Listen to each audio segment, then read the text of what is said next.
Welcome back to another episode of Once Upon a Starlight. We would absolutely love it if you'd like this video, subscribe to our channel, and check that bell so you never miss an episode. And of course, while you're doing that, I'm going to read some comments from last week's episode right now. Comment number 1. I enjoy no matter what universe Kremi is in, he will always find a way to get himself into insane debt. That's right. There's a through line there. That's right.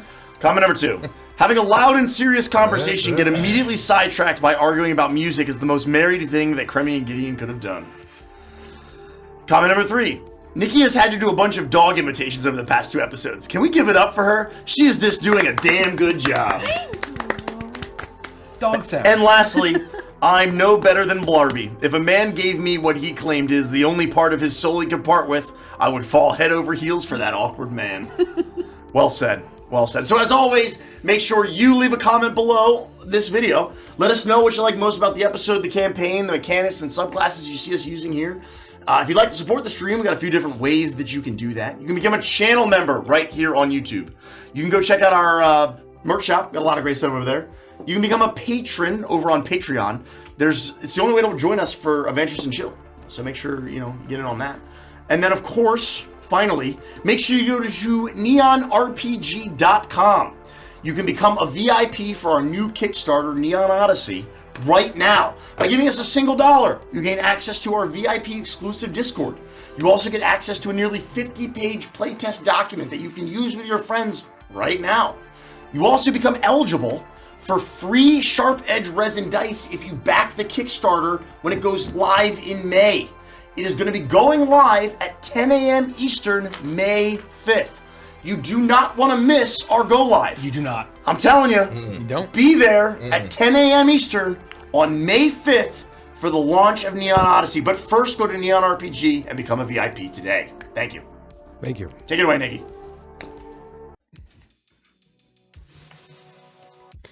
The sun of mid-morning is nearly blinding, and the din of the metropolis is so much louder than what you're used to as you step off the elevator into the top side of Neo Edifex. The sun is high in the sky, radiating yellows and oranges over the enormous skyscrapers and countless airspeeders zipping through the streets. You see large advertisements for the newest cosmetic and food products, all shown to you in colorful neon. A whole new world emerges before you. What do you do? Oh my gosh, do people live like this? It's somehow colder and hotter. What? I should have brought sunglasses. Oh yeah, gosh, are we gonna stop by a shop or something? Do they sell sunglasses up here? They sell just about everything you can look for up here. Yeah, no wonder you're always wearing your shades. Yeah, Gideon, well, you're always ready. you never quite get used to it. We'll get your sunglasses. We're gonna need to get y'all a lot more than that. There would be an element of, even though Torbeck is enormous, there'd be an element of him kind of like turning his shoulders inward and kind of like hunching down a little, feeling like he's very much sticking out and like doesn't want to bring extra attention to us. I'm not used to being topside. On the street, you're not garnering that much attention, but occasionally you do get glances. You know that once you begin making your way through the top side of Neo Edifex, that you are going to experience quite a bit of that otherness, as you look very much like you belong in the Greenlight District, and this place is, you stick out a bit here. On the streets, people are going about their business, so they're not so worried about you, but I would say, especially you, Kremi, you know that to do the things that you need to do, you're going to need to find a way to fit in. My friends would definitely sense, it's not fear, it's a sense of self-consciousness, just a little bit, amongst Torbeck that you probably wouldn't be used to. I'd very much be acting like the tourist. I'm looking up. This is the first time that I can remember in years before I would be able to look at a building that doesn't join with a ceiling or have a top side to it.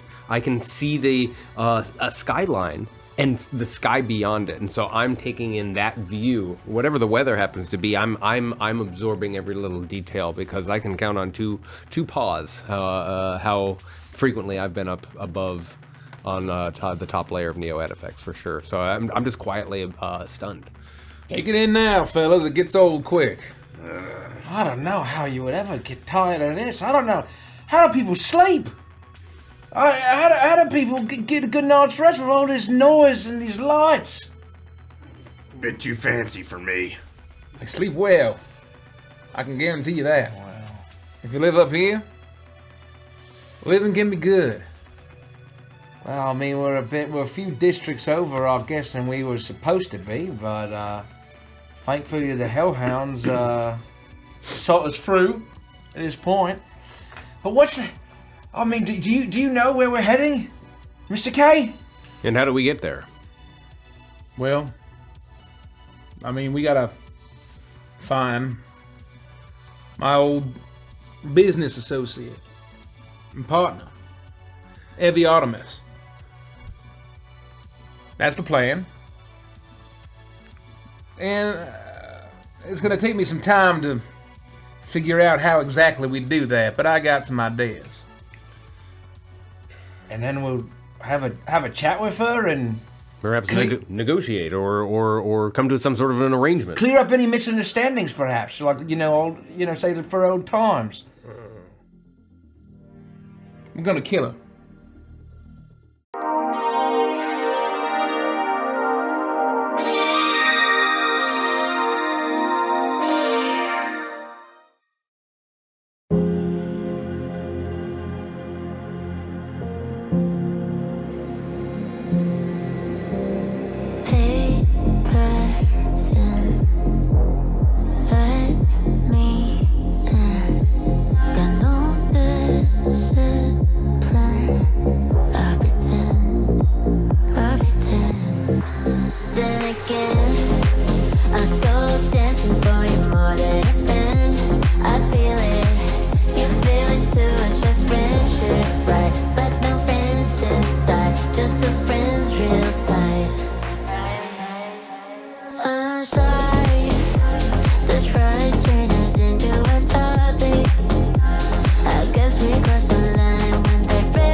You step up to the side of the street and see the countless levels of air traffic above you, with numerous taxi cabs and their yellow and pink checkers whiz by overhead. You're not necessarily downtown, you're in the edges, but you imagine that there are a handful of things that you need to do. First, you need to find a place to stay.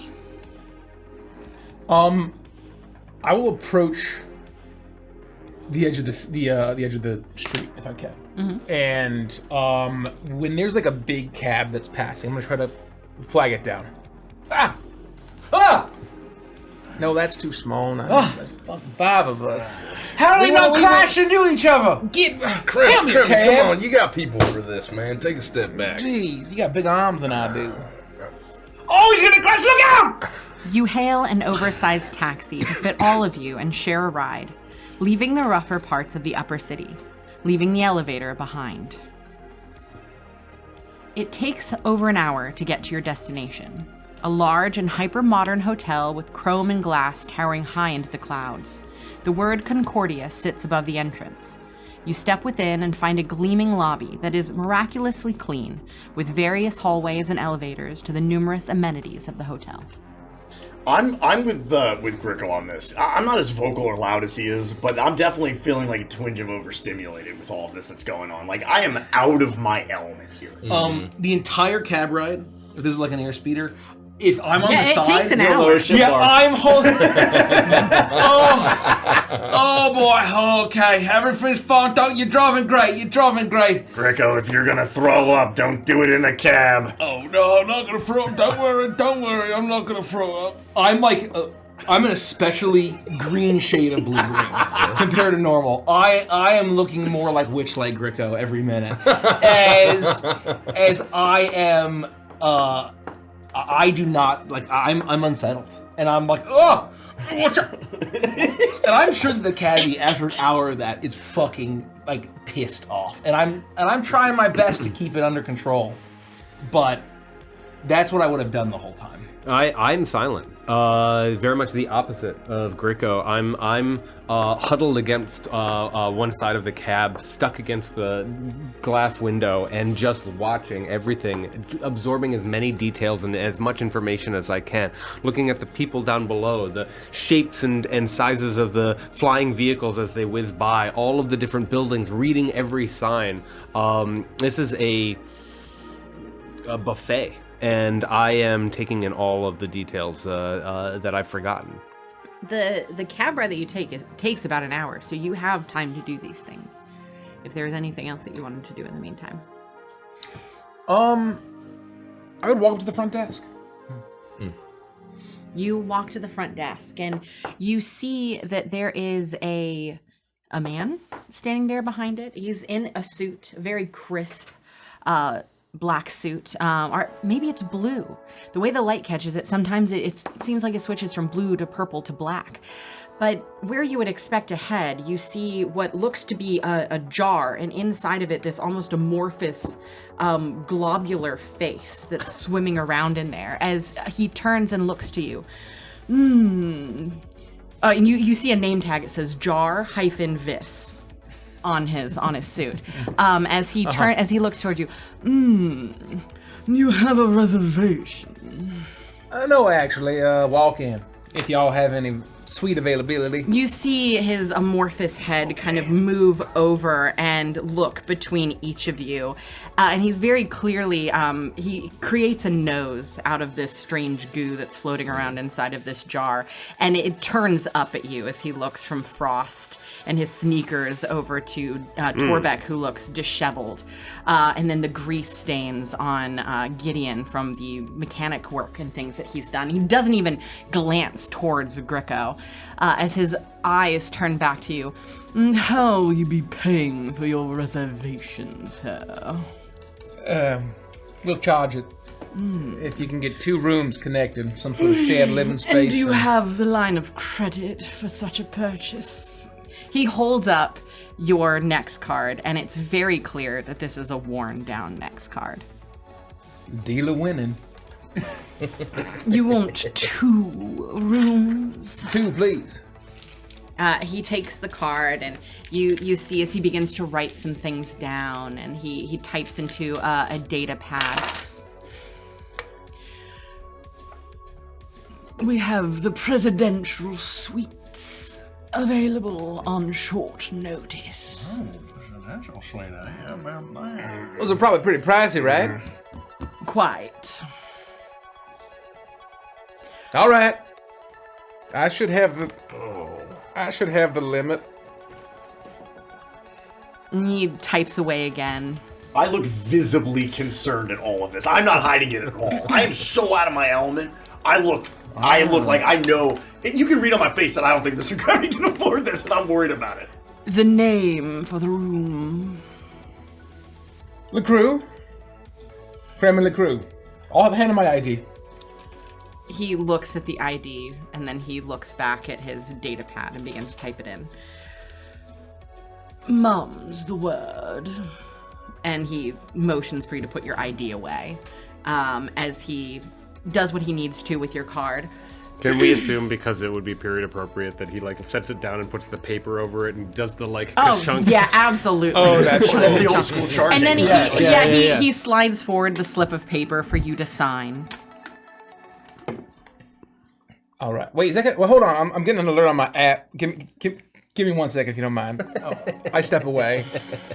There must be some kind of problem. You see that he sighs for a minute, but then he turns towards behind him, just a wall of these hanging brass keys, and he looks up towards the ones that say Penthouse 1 and Penthouse 2, and he pulls out a little stool, and he climbs up the stairs and grabs the 2 physical keys. You've got LeCroux. Oh, automated.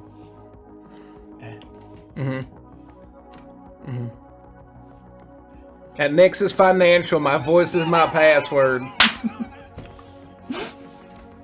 At Nexus Financial, my voice is my Yes. I'm sure this will No. just be another minute. Yes. While he does that, Mr. Approved. Jarvis, I've always heard about Fucking thing. hotels having continental breakfast.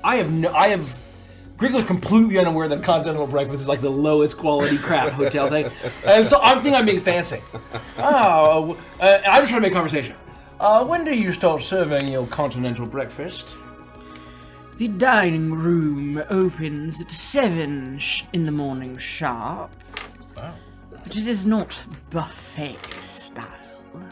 Of course not. So, if you are enjoying the penthouse suites, breakfast will be served en suite. Ah, yes. En suite. That means in the room, Gringo. Does that So mean that random. it'll still be continental? Is that important?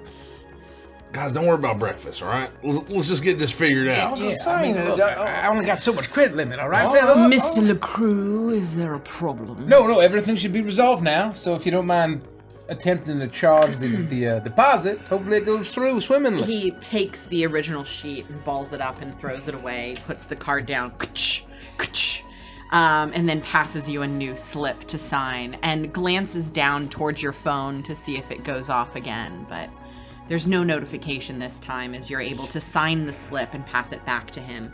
And as you do, his entire demeanor changes. Thank you so much, Mr. LaCroix. I hope that you enjoy your stay at Concordia. You'll be in penthouse rooms 1 and 2. Should you need anything, feel free to call down on the phones that are provided for you en suite. You can reach me directly by typing JR-VIS directly into the keypad on your device. Thank you, JRVIS. You're very welcome, sir. And he turns to Kremi. Well, Do you need assistance to get your... And he looks for your bags. Luggage to your room. I don't have any cash. Let's go, fellas. Get it if you don't mind. Yep. We're all set, thank you. Thank you very much, my good man. My good man indeed. To the elevators, fellas. Can I keep this pen? Did I say C instead of S? Because I No, don't want this to be another JRVIS. attic situation. No, you spelled JRDICK. It's easy. Jardic? Yeah, Jardic. Lovely. I don't like this, Mr. K. I don't like this.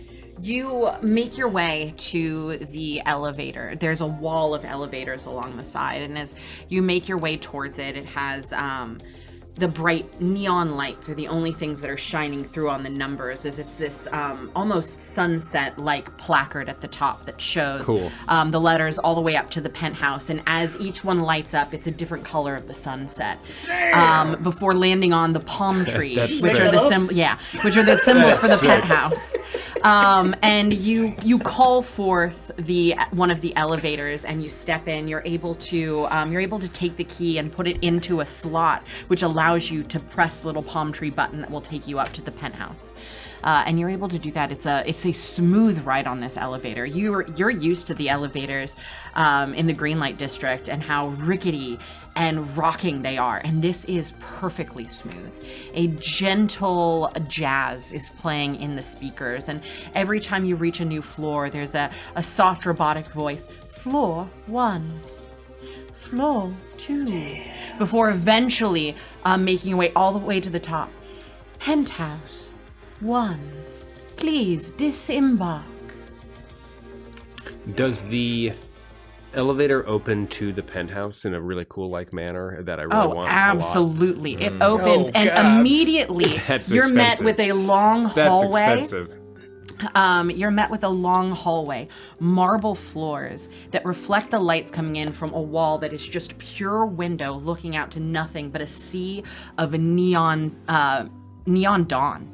Because you know that it is the early morning hours here, and as that beautiful golden magenta light is shining in over the horizon. It's spilling into this room, completely illuminating this place. You see that everything is lavish in this space. It is the most expensive place that you've ever seen. This is the most expensive place I've ever seen. Yeah, well, don't get used to it. And you have 2 of these rooms. How are we going to afford this? Is this do you truly have a limit for this, The or? good news is they don't charge the full bill till checkout, man. Just cancel the card and we'll run. Or if we all die, then the money won't be a problem anyway. Hey, no! You know how we're gonna solve this, That's an right? idea. We have Zetamex. We have the power of Zetamex. Do you know how good and popular he is on Told? Have you informed Mr. K how many tickets you've given away for free? Torbeck, you notice as you enter, there's this beautiful golden side table, and atop it is a jar of Jordan almonds. I say that to Gricko, and then my eyes kind of drift over to the almonds. Well, I mean, how many hellhounds are there? Oh wait, no, I only promised it to. Hold on, we got 2 more. We got Murder Fang and a +1. I mean, I don't think that Murder Fang is taking one of the tickets to the Zetamex show. Didn't we promise another evening? Oh, that's right, a different night. Yeah, different night. No, I've been guarding those very. Oh no, yeah, we did give didn't we give a ticket to Reynolds? At DJ Crazy least. Cool. It might be around like a dozen, no more than that. We could fit a lot more than that, eh? And what we do is we show with Gemini Group that we are the genuine article. It's gonna be smooth sailing. We might be the #1 hologram venue in the entire Undercity. Mid-conversation, there's a very large crunching as I'm putting fistfuls of Jordan almonds in my mouth, and I'm just destroying this whole bowl of I can't help myself. I don't even realize I'm doing it. Perhaps this Artemis lady has a credit card of her own, and we can swap it out at the last minute. I mean, if any of this works out, Frost. And look, I'm not trying to rob her. We gotta. At least I'm just trying to fucking kill her. And I'm just trying to make a joke so as not to panic. Aye, there's nothing to panic I about. appreciate that. Look, I'm not thinking about next week, let alone next month when my minimum payments due, all right? Yes. It's gonna be fine. The chips are down, all in and all that, right? I mean, Yeah. this is either gonna work out or it don't. And if it don't work out, then it's not gonna be our fucking problem anyway. Well, with that attitude, I feel obliged to check out this mini refrigerator. You walk over to the mini refrigerator, and as you're about to open it, you see a hologram appear in front of you. Oh. A beautiful woman with looks like actually kind of looks like a why can't I remember what you are, Crummy? Gorgonite. Kind of looks like a Gorgonite. Her hair is bob cut in darker colors, but as she moves, you can see almost an iridescence to them, similar to a black mamba. And she is wearing she is wearing what looks to be a almost a similar suit to what Jarvis was wearing, but in more of a feminine cut, as she appears in front of you. Oh. Welcome to Concordia. My name is Judy. Did you want a refreshment? Hello, Judy. Are you able to get me a refreshment? You look like you might not be physically real. It's just advertising. I can be anything you want me to be, Mr. LaCroix. No. My name is Frost. I'm already trying to upsell you, Frost. Oh, is that why she looks the way that she does? That tiny little bottle of liquor probably costs 50 notes. If it, 50, What? 50 And then my mouth is full of almonds as they almonds shower out of my mouth. 50 notes! Mr. Craig, hey, I didn't know. And I'm gonna set there's crumbs left. I inhale the almonds. That might be free. I don't know, but the booze never is. Does she look like you because of the fact that you used your card and IDs in order to get in here? If I'd paid for this, would we be talking to a Clauderin AI right now? If you would prefer I take the visage of a Clauderin, I would be more than happy to, Mr. LaCroix. Well, I mean, I've stayed here before. It was a long time ago, but if their CRM software maintains records that long, then it's entirely possible. And oh, how we have missed you, Mr. LaCroix. Welcome back to Concordia. Oh. What don't they think of? I can get the... Is it more if you get the drink? Is it more if she gets the drink? 40 notes for a crispy boy? Are you gonna be out of your fucking mind? Are you kidding me? I wanna go run down to the beer store and get a six-pack. I'm not paying that shit. Frosty, on principle, we need to tell her to pound sand. No offense, young lady. Yes, if you find any sound, please pound it. No, the beverages are not an additional cost. The penthouse is all-inclusive. See, it's inclusive. Is there like a in-suite bar that has like bottles of nice liquor? As you Oh, round the fuck. corner and you look, you see that this room, the wall-to-wall windows are looking out over Neo Edifex. There are plush leather couches spattered around, and behind them is a beautiful bar just completely stocked full.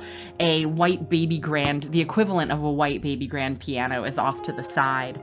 And you see this entire thing is for the most part open, except for another hallway that leads to what appear to be sleeping quarters. I'll go over to the bar and grab a couple glasses and start pouring whatever. Mr. LeCroux, let me handle that for you. Oh, if it can pour. You notice drinks. that there's still a Judy next to Frost, but there's another Judy next to you. Oh, I'm unnerved. If I would know that it has the capacity to pour the drinks, I would get that started, and then grab the glasses and say, I'm glad everybody's enjoying themselves, but we can't lose sight of the fact that we came up here with a very specific mission. And we gotta figure that out. Is it all right for us to talk in front of Judy? I don't think you understand what unspeakable things happen in these penthouses, Frost.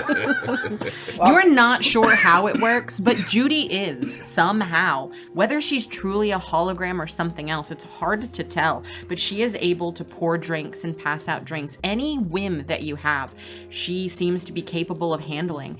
She does not want you to lift a finger. You are paying a lot for the penthouse suite, and with it comes some benefits.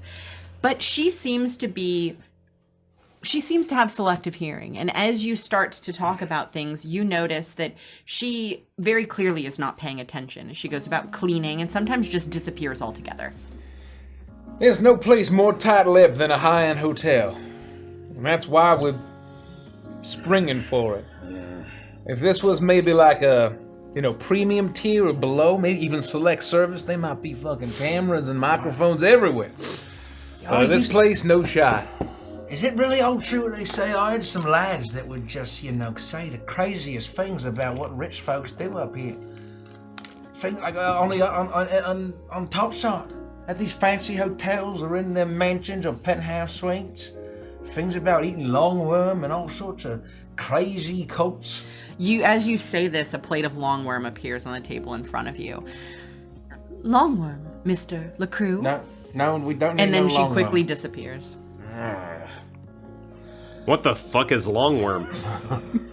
Don't You never had longworm? Don't eat it. No, Remember you had longworm? No, I haven't had it. I don't eat the fucking stuff, but I mean, rich people love it. Oh my god. People eat this? Yeah. Oh, yeah. What won't rich folk eat? It's very fancy. I've definitely seen something that looks very similar to that in the drain. Yeah, wriggling around in that old dumpsters more long. Out of the trash bag, I don't drive float taking that out back. What is wrong with these people? Well, when in the top level of Neo Edifex. Oh, gods. It's hard to cut. Just a minute, hold on. Take I your think you're time. supposed to slurp it up. Oh, you're supposed to slurp it? Yeah. I guess I was going against the grain here. Like a spaghetti noodle. The whole thing? That's impossible. The whole thing. It's a girthy worm. Chew on the as it goes down. I'll just swallow it whole.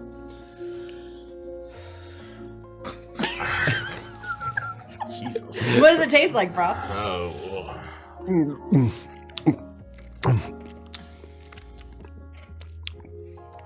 Tastes like chicken marinated in grape. Should we try it? It's actually quite good. Hold on. No way. I'm not fucking with you. This is the texture. It takes a little getting used to, and there's some additional underbelly of funk that's hard to get around. But there's almost a fizzy sensation when you eat it. It's. All right. I actually think I may have a second. Oh, don't eat all of it. Well, now I want to try. Longworm, Gideon. That's how they do it. Toback, you want one? Absolutely not. Rich people eat this. It's delicious. I'm gonna pass on this one. You ain't no thanks. rich person, Frost. Hey, Slimy, yet satisfying. You know what? It's not bad. I've had worse. I hate to say it. I've thank had you. worse. Thank you. Yes. I hate to break up your daydreaming here, boys, but Gideon's right.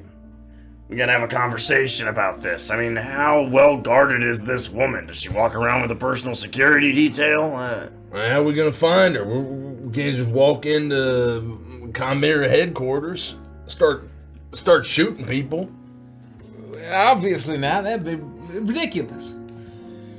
And it's not like I can just look her up and just show up where she lives, right? I'm sure that's scrub solid as much as Chimera is. Plus, it'd be way I mean, quieter to Christmas. snap her neck, Gideon. Come on.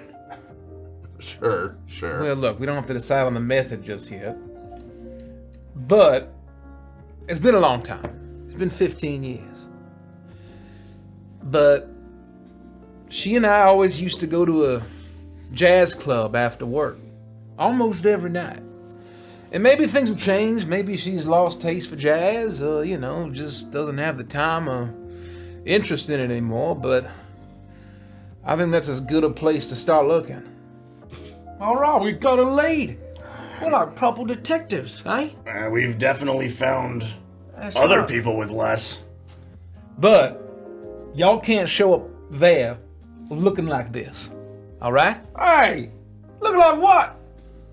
What's that supposed to mean? I mean, the entire building is fucking mirror. Just look anywhere. Well, I don't think we look that bad. We look like some respectable chaps. And I everything like will run showers for all 5 of you. Please. Misters LeCroux. Thank you, Judy. All right, everybody in the showers. All right. I There are think 5 you showers here? pointing out that everything is mirrored, for the first time in a long time, I think Torbeck would, really get a look at himself. And be like, oh shit. There are mirrors on the ceilings. Like, you're Oh. right. Yeah. And I don't think There's Torbeck thinks champagne on about his ice. appearance very much, Yeah. right? And I think that you've now drawn attention to it, and Torbeck is like fully aware for the first time in a very, very long time of what he looks like.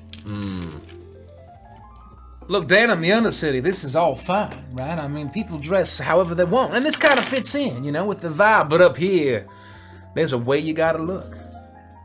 At least if you don't want to stick out, and I don't want to stick out. Oh, we definitely shouldn't draw attention. Do you want to stick out? Do you want to stick out? Any of No, y'all? I don't want to stick out. Not what we got going on.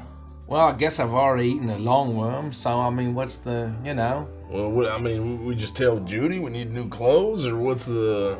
No, she can't. I mean, she's, just Though some kind of I AI. would love to provide you with new clothing, Mr. LeCroux. Unfortunately, all I can provide is a map to the shopping district. I'll take us somewhere nice. Get some clothes, all right. just for tonight, and maybe the next couple days. She holds her hand up and you see a digital map appear that says you are here, and you can see the Concordia Hotel and then the entire downtown area that you're in and a handful of shops. Do they, do rich folk wear t-shirts with fancy jazz bands on it? How does that work? Well, basically, once you achieve a certain kind of wealth, then it's pure anathema to wear anything like that. But then once you get really, really, really fucking rich, then it's cool as hell. So if you see a guy up here wearing something like that, they're real think I rich. can maybe pull out something like that? Nope, that's Oh. too much attention.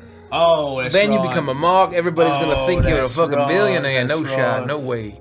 No, we gotta look like we got money, but not a whole lot of money. We gotta be desperate to gain the approval of our peers. We need to try to make it look like we make more money than everybody else, and that we enjoy our money more than everybody else. Yeah. I feel like you have very specific outfits in mind.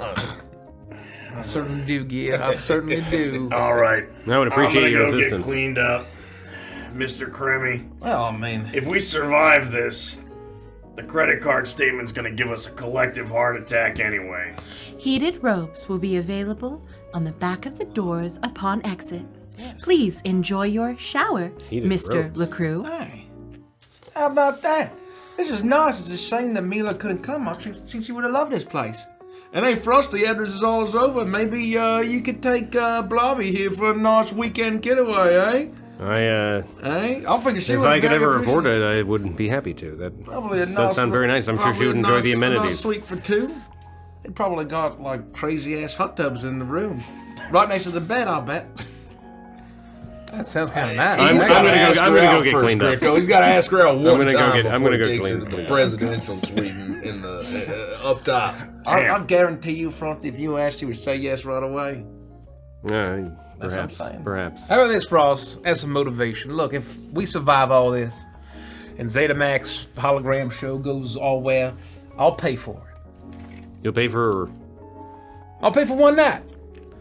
That's incredibly generous, Mr. LaGrue. I don't know if I could accept such an extravagant gift. You've been very kind to me, and It's one night. Don't mention it, Frost. I mean, look. I mean, Hey! y'all are lifting, risking life and limb, and Yeah. I guess none of us have to be doing this, but I appreciate y'all. So don't mention it. Well, then I endeavor to survive. And to enjoy a heated robe after a shower in this luxurious suite. Yeah, I mean, it's like, sitting here, it's not like we can afford to buy the brand name cereal, eh? Not the off label at the The one that mart. comes in the bag. Yeah. We don't have to buy Wubbo flakes no more, lads. Hey, we're big time. They got the one with the cartoon mascots on them, eh? They're fine. Yeah, they're fun. All right. Showers, everybody. You soap. All right. Wait a minute. Plenty of it. Yeah. I've never had like a $30 shower crispy, but I suppose I could. I mean, Oh, fuck it. Just Winning go for it. Elysium, eh, lads? And you need time something for to everything. wash down that strange texture. Cheers. You find a beer called Wheatworm, and it appears to be longworm beer. Oh. It tastes like liquefied watercress nuts. That's horrific. That's horrific. Whoa. Oh my god. That's fine. I make my way to one of the 5 showers that they have in this suite, perhaps more, and I imagine they probably have 2 showers, but we take turns. Oh, okay. That's fine. Okay. Or if there's 5, it's up to you, the GM. Well, you have 2 penthouses, so you I was imagine saying like oh yeah, well. what we're paying between for. them, you probably have enough showers, and there is outside of the showers, there are also a handful of hot tubs that you could choose to bathe in if you wanted to. I They get, have I get half taps and undressed, things and then, to. Judy, can you please leave me alone? I just, you don't need to help with this. I can do it myself. It's fine. You do not want me to hold the shower head for you, Mr. LaCroix? No, that's fine. I'm quite all right. Please depart. The loofah for you, then. Enjoy your shower. Thank you. And she disappears.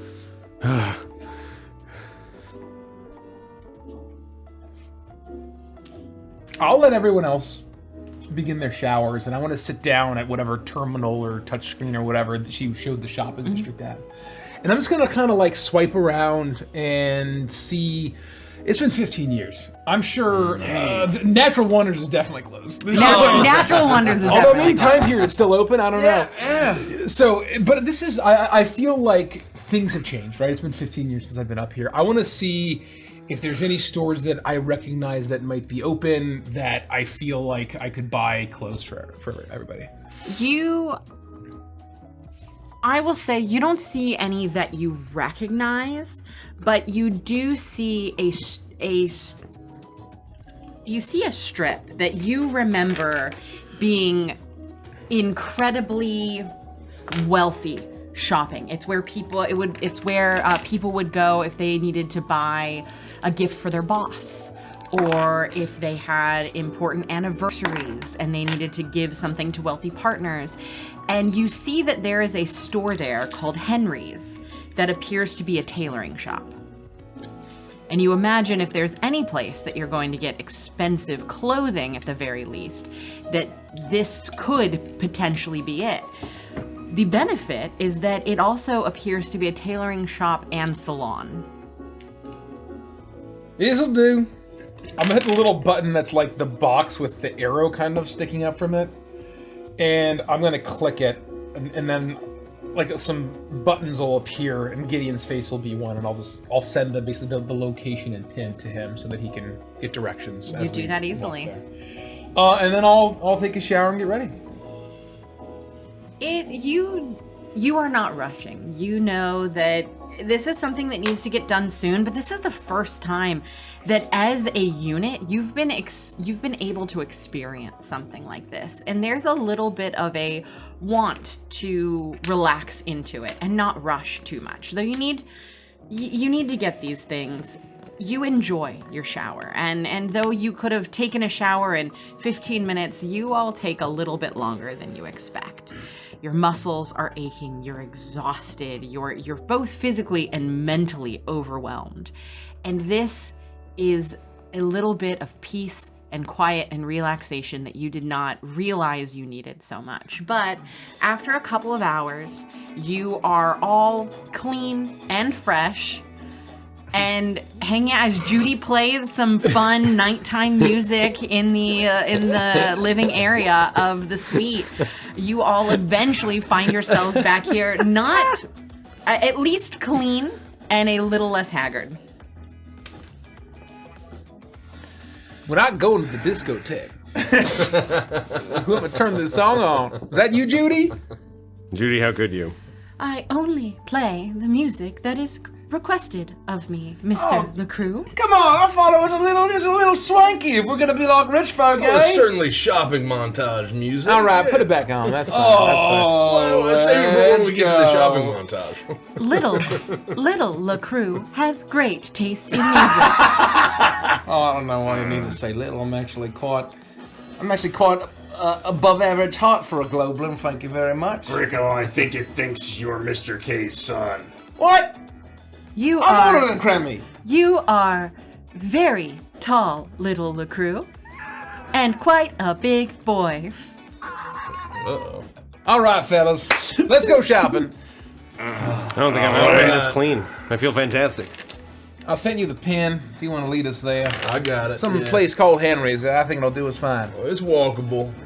Follow me. We're head on over there. Can we go in the heated robes, or do I need to wear my normal clothes? You gotta leave the robe, Frost. You can't walk out with the. You're gonna walk through the lobby with the robe on.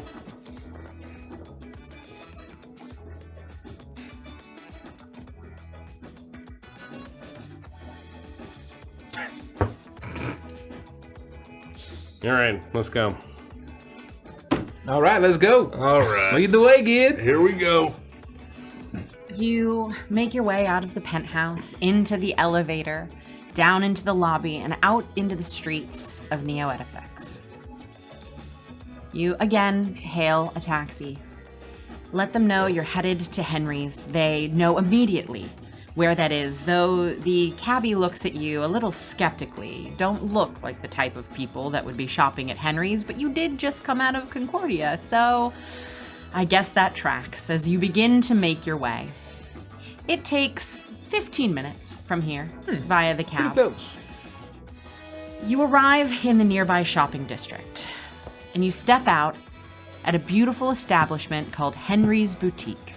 You step through the doors, and the air suddenly smells wonderfully fragrant as you see a salon and luxury clothing store and tailor before you. A handful of patrons are getting their hair and makeup done, and a handful of corpos are getting measured for outfits. Shit. From the back of the shop, you see a lithe Solari man step forward. He is pristinely dressed in colors that complement his gradient hair of pink to purple, and has a big smile on his face as he approaches. New customers I don't recognize. Welcome to Henry's. Oh, look at your muscles, large man. You are going to be quite difficult to dress, but I'm good at what I do. And he reaches over and he squeezes your muscles. Oh, well. Welcome to Henry's. Welcome, welcome.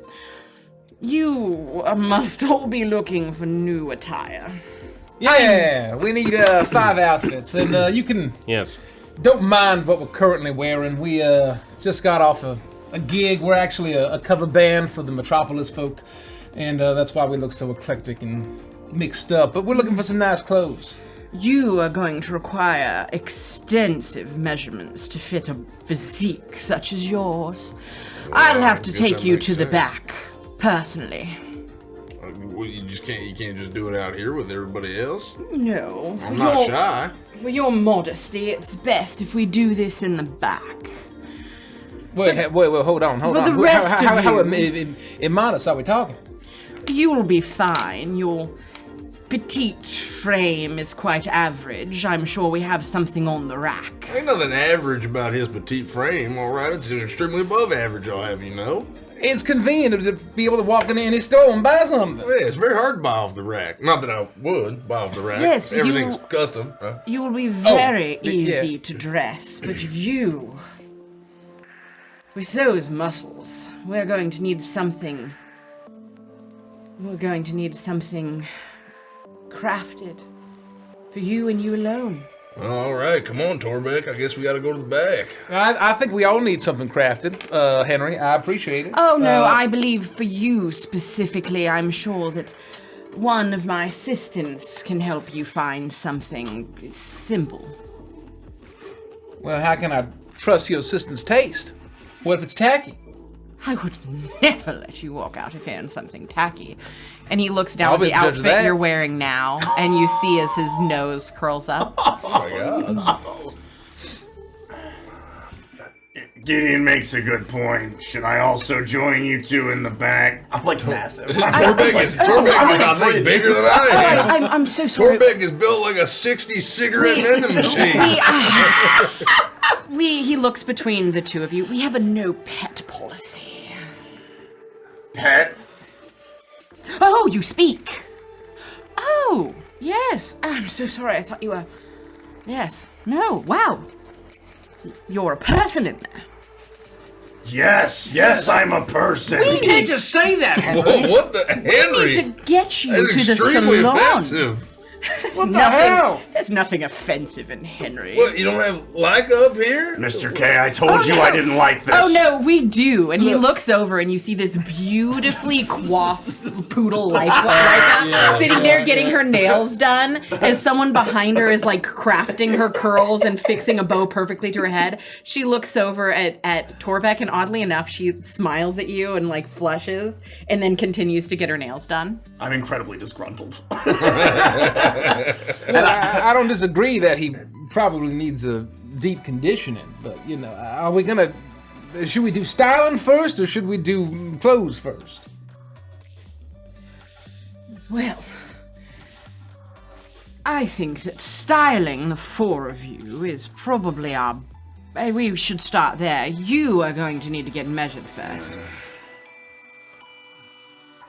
Well, man, I'm not accustomed to this, so I mean, I guess we got. Go on, kid. You can go We gotta first. do what we gotta do. Nothing wrong with that. Yeah, I'll That's a I'll great get thing. measured Get first. get first. I mean, that's quite nice. I don't mind. I ain't shy. Yeah. Yeah, I mean, you can measure me. I mean, heck, you know. All But I'm right. telling you, Torbeck's bigger than I am, so if you need him. You are going to be a challenge. How big are you beneath all of that? When was the last time you had your hair done? Never. Aha! That was the confusion. You just need a good cut and a style. I am thinking now. Look at that jawline. He begins to move around you and like pull some of the hair back. Your features are striking. I've never seen a like you before. How about that, I big can't dog? believe you would hide such a handsome man behind all of this fur. I'd like to insight check this guy. Go ahead. Can I borrow a D20? Oh, please? I have, yeah. Hey, a thank you. bajillion. Thank you. We can share. I'm gonna attempt to discern whether or not this guy's just blowing smoke up my ass. Yeah. It's not terrible. I got a 14. I would say 14's enough. You can see that at first, to just be quite frank, you're a little bit matted. You're quite a bit dirty. I'm gross. The shower was enough to wash only do so some much. of the The stink. Get rid of the stink. Yeah, the it got rid grime. of the stink, but you have years of things matted into your fur. You're not worried about presentation down in the Greenlight district. And so at first, it's easy to see why someone in such an upscale place wouldn't look twice at you.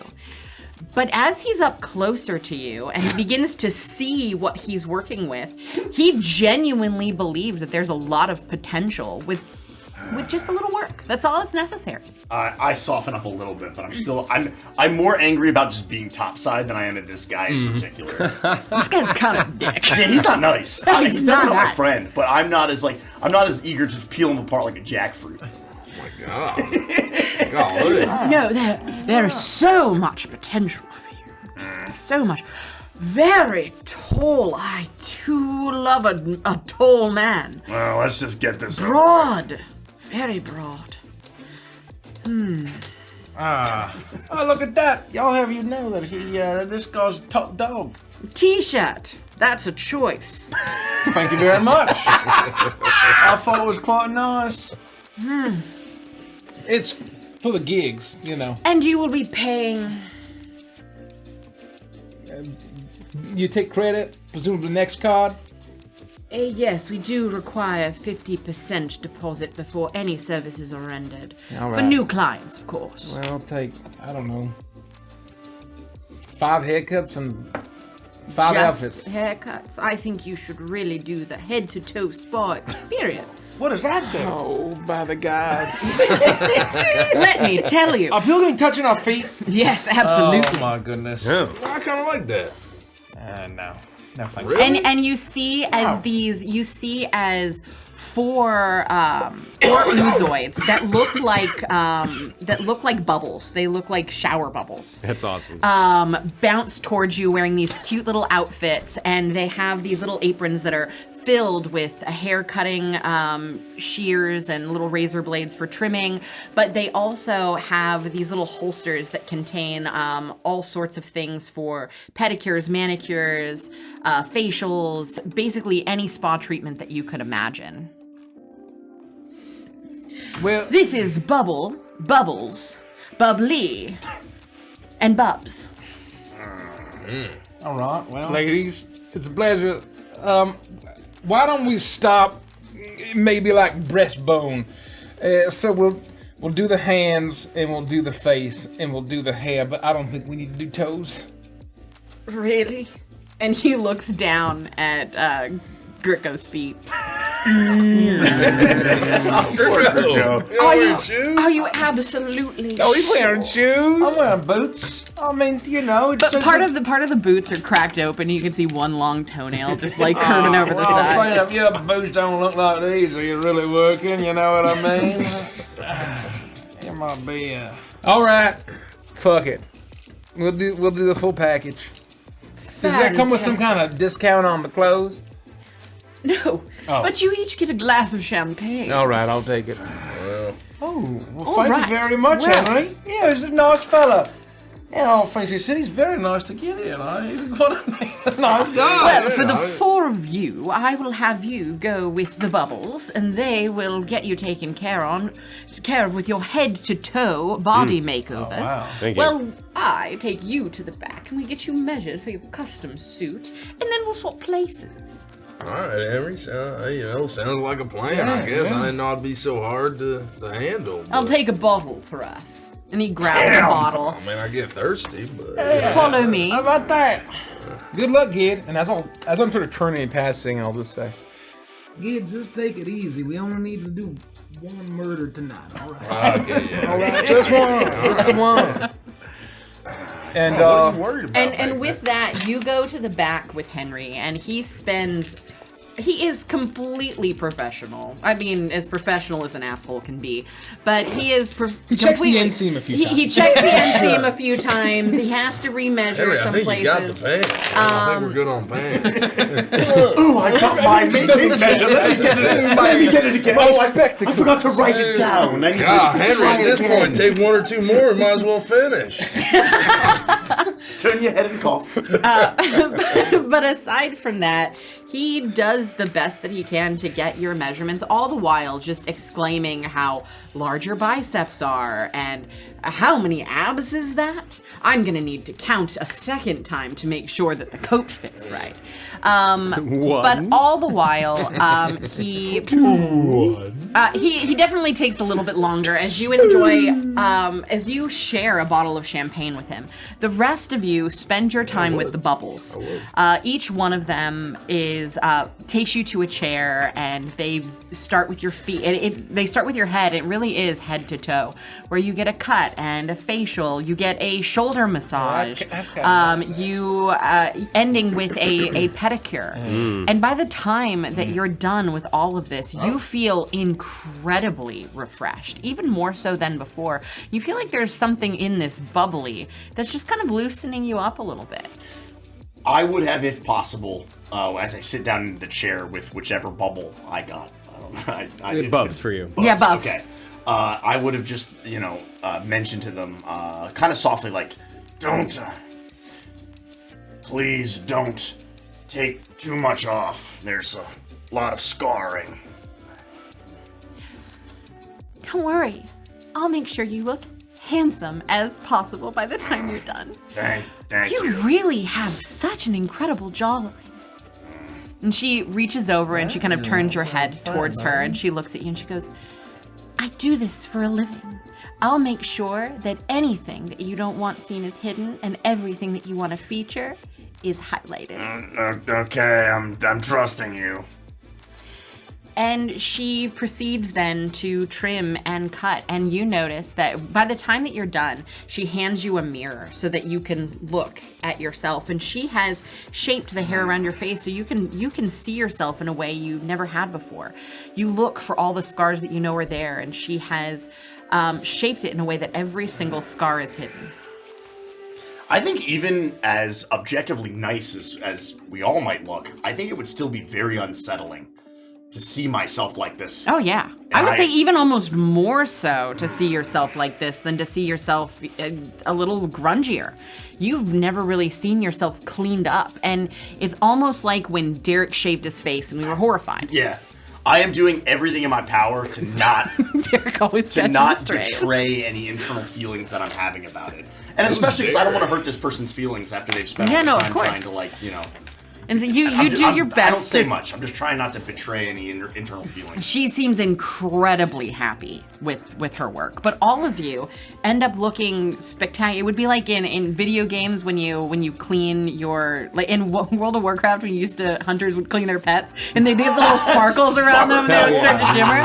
That's what all of you look like when you're done. Oh yeah, bubbly. It's where you from? Where you went to school for? I won't stop. I'm yapping. I'm making. She is yapping with you. About halfway through, you will not believe what she told me though. When I was working towards getting my nail certification, it was crazy. Yeah, Have you met Shirley, by the way? Yeah. No, Shirley down the street. I haven't met. No. I haven't met him. But your certifications, nothing. I mean, you should be proud of you got a certification. I've actually considered getting certified for graphic design. The tools that they have these days. Okay, but do you know any gossip though? What? Do you know any gossip or anything? Gossip about what? I don't know, the people in town. No, I usually stay out of gossip. That's usually what kills a lot of bands. You got to keep your nose out. Oh my gosh, you're in a band. I used to be. Yeah. I was in a lot of bands, but the one that was probably the most well known is Power Condor. You ever hear of them? Hear of us? Draco's the fifth bubbly. Are they like? Did they go like ultra platinum?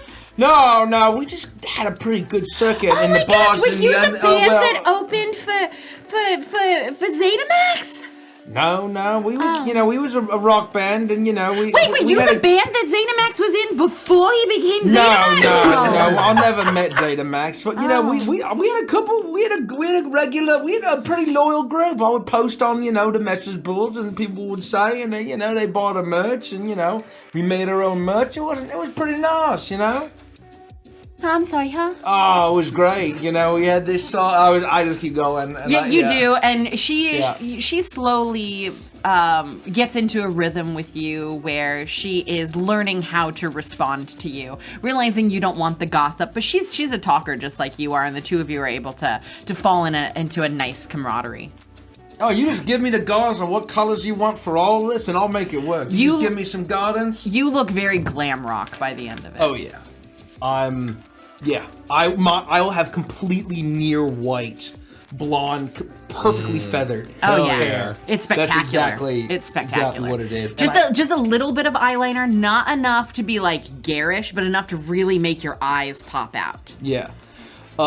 I don't know if I get to ask and request what I'm You can do wearing, whatever you but want, Michael. I would like my suit to be like pristine white, and I'm wearing like shades of like orange and pink. The bubbles are Orange and asking pink. for recommendations. Yeah. You're not being measured until after you're done with your head to toe spa experience, but they are getting your requests for what you would like, so that once Henry measures you, that you will be they'll be able to put in and create those suits immediately.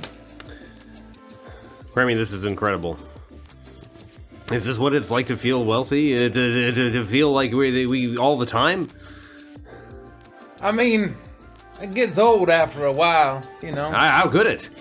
Bubbles, you're doing a fantastic job. The precision that you're taking to those toes is just remarkable. It's just like anything in life. You get used to it, you know, and you sort of take it for granted. I don't think I could ever get used to treatment like this. This is remarkable. Yeah, this feels a lot like overkill. You say that now, but... You know, there's a certain grit and charm to the Undercity that, just ain't like anything else. This is the best scalp massage you've ever had in your life. Who do I have? Bubbly. Bubbly. Yeah, because it's Bubs, Bubbles, Bubbles. and so bubbly. Bubbly. I appreciate that. I'm in your Bubbly. good hand, Bubbles. Yep. Hands, Between the tendrils, that's right. You have any of those stones? You can maybe get some of the, you know, sand off some of the scales, you know what I mean? Anything for you. And she grabs the stone. They're hot. They're warm stones. They're not too hot, but they're warm stones. And she begins to work in on your scalp completely. And you get a facial peel. And by the time you are literally wow Hunter Pet Sparkling. Wow. You fellas get into these slices of fluflumbers on your eyes? I don't know if it does anything, but it feels nice. Yeah, you know, I always refused to eat fluflumbers when Min would make it for me. I said, "What am I? I ain't no space rabbit. Get it out of here." I never thought I'd have it on my eyeballs. This is quite relaxing now. Eventually, you swap places, and Gideon, you find yourself in the chair, and you expect one of the bubbles to come over to you, but Henry comes over to do your head-to-toe service. As the bubbles realize that they are set to measure the rest of the guys, and so they take you to the back to get measured. And as you're moving to the back, you see as Henry takes off his gloves and begins to massage into your shoulders before massaging up your neck to give you the full facial experience. Thank you. Those deceptively strong fingers. I've been doing this for a long time. Well, it shows. Yeah. Mr. K, is it normal for the person who appears to be in charge to focus on one customer so aggressively? I mean, usually if they got enough money, but maybe this guy doesn't care about money. Yeah, I mean, Gideon certainly doesn't have any more money than any of us. Well, from a certain point of view, there's lots of different kinds of wealth, Torbeck. Whatever you say, Mr. K. You hear, "Oh, are you ticklish?"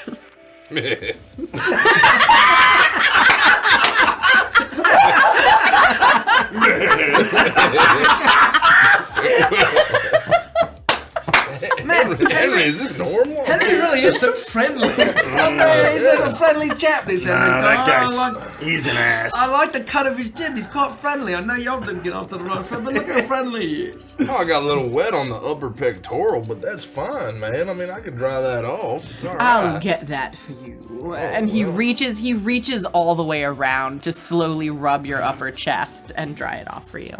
And all of this happens simultaneously as the four of you are being measured. The inseam only needing to be measured once, and by the time it's all said and done, the bubbles, Gideon, you're able to get up out of the chair and head towards the back of the room where there's a small stage, and the bubbles get up on it, and they're each holding a suit. And Henry eventually, or not necessarily a suit, but an outfit. And Henry is able to stand up there as well, holding yours aloft, the outfits that have been crafted for you during this time. And so we'll go around the horn, and you can describe what kind of outfit did you have created at Henry's? I'm ready to go. Yeah, go. I'm ready to go. So I've activated my Globulin feature to activate the yellow, the blonde, and I still have the kind of the teal or cyan skin, but it's definitely less. It's like more of a bright cyan or teal or aqua, and then I think I have a white or very near white suit that would have like strip. It would be like accented or like striped in some shade of turquoise or cyan, and then I would have a pink and orange shirt or tie combination, and it would be, and I would basically have the top buttoned, and then I would have the tie pulled up. Probably the first time you've ever seen Gricko wear a tie. Maybe the first time Gricko's ever worn a tie, ever. But very polished shoes with like metal caps on them. Yeah, and as you give the okay for this outfit, you are ushered into a small little room where you are almost Jetson style, like whipped into this outfit, and you're able to step out, and all of you see as Gricko struts forward wearing this pristine suit. And I'm like fully feathered blonde, like bright blonde hair, almost like glowing. It's very Jareth of you. Hey, what do you think, lads? I'll clean up pretty good. Gotta hand it to him. He's got good taste. Do you have cufflinks on? Yeah, man. Oh, absolutely. What are they? Oh, shit. And that's the most important part of your shoe. They're palm trees. Oh, that's great. They're palm trees. And I think we probably would have passed like hard light palm trees. Perhaps because there's like no greenery, but there would have been like these glowing, flickering hard light palm trees. Absolutely. And I think that's what I would have for my I love that. Who's up next? I take a simple suit, but it is bright emerald green. I wear a white button down underneath, single lapel, very modest, slim fit from top to bottom, and I would have, of course, white shoes to match the button down. It is perhaps a little too green, perhaps a little too bright. It's not understated. It's leaning into gaudy, but the simplicity of the cut that I've chosen is very akin to what I wear at the lounge. I'm trying to strike the right balance of wealthy but not too wealthy. And you see the suit, and it's everything that you had hoped that it would be. And as you give one of the bubbles the A-OK on it, you step into a similar room, and Jetson style, you are whipped up into this outfit without having to do anything yourself. And you step forward out of this room, and everyone sees you in this suit that fits you, that suits you so perfectly.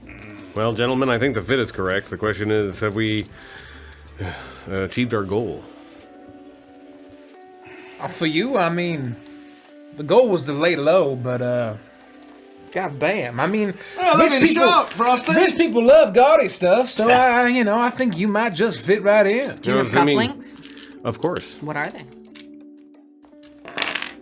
See, that's the question of the evening. What are your cufflinks? That's a great question. We can come back to you. Yeah. You see that one of the bubbles is working hard on the finishing I lean over touch. the tray of options and I start to consider what cufflinks I might choose. Did you mention the color of your outfit? It's white with cyan stripes, and then orange and pink shirt and tie. May I go next? Please. And I'm open to some suggestion here too, if you guys have opinion. But I think for Torbeck, the style of suit that I would be wearing, just based on the nature of kind of who I am as a person, I would want to look good and make sure that I look like I am, a part of this wealth structure. But there would be an element of almost like I'm hired as a bodyguard, right? Like, I'm not just hired help. Like, clearly, like I know Mr. J, I might be a friend, but I'm there for a reason, right? It's not just pleasure. I might also be there as part of business. Right. And so I think, to contrast with Torbeck's kind of darker brown fur, I would choose kind of a lighter tan, almost like a linen suit that you wear like in Miami when it's like hotter. Nice. But still with a tie, still buttoned up, still very crisp and classy. But a light tan outfit to contrast with the dark fur of Torbeck. My tie would be kind of a skinny tie. Maybe the same color as the suit itself. And I don't think that I would be wearing cufflinks. You step into the little changing room.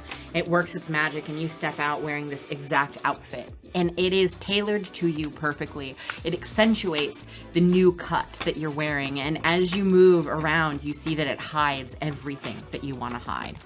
And you feel still out of place. Topside has never been for you.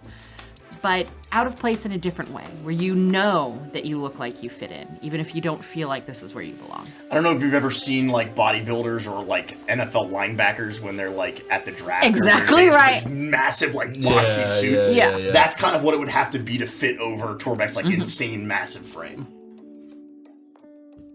Who's next? I'll go next. Well, I guess it depends. Who would have been dressed first? I feel like you would go next. I go next? Yeah, I like that. I would be fit in a deep, like almost plum or burgundy Cabernet. Yeah, Cabernet Meant for suit. each other. It would be 3-piece.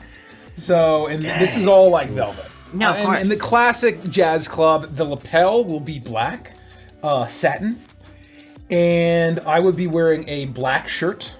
So I'm thinking like burgundy, black lapel, burgundy vest, black shirt, burgundy bow tie. And in terms of cufflinks, Would you have a shawl lapel? I don't know what that is. It's the one that runs. It doesn't like peek off. It runs. Yeah, what he said. Absolutely. What he said. With a shawl, with a satin black shawl. lapel. I love that. I'd be wearing rockalisk skin, oxblood colored Yeah, absolutely. Damn. shoes. And what are the options for cufflinks at this store? I mean, they're really anything that you want. You see that Greco already took the palm trees. Look, there's a huge wide selection. But go there's like an idiot without there's a cufflinks. llama corn. You could choose llama corn. There's other stuff. I only said llama corn because I saw someone say it in chat. As Kremi looks over, because I've made my selection, Kremi leans into the collection of unlimited Longworm. possibilities of sure.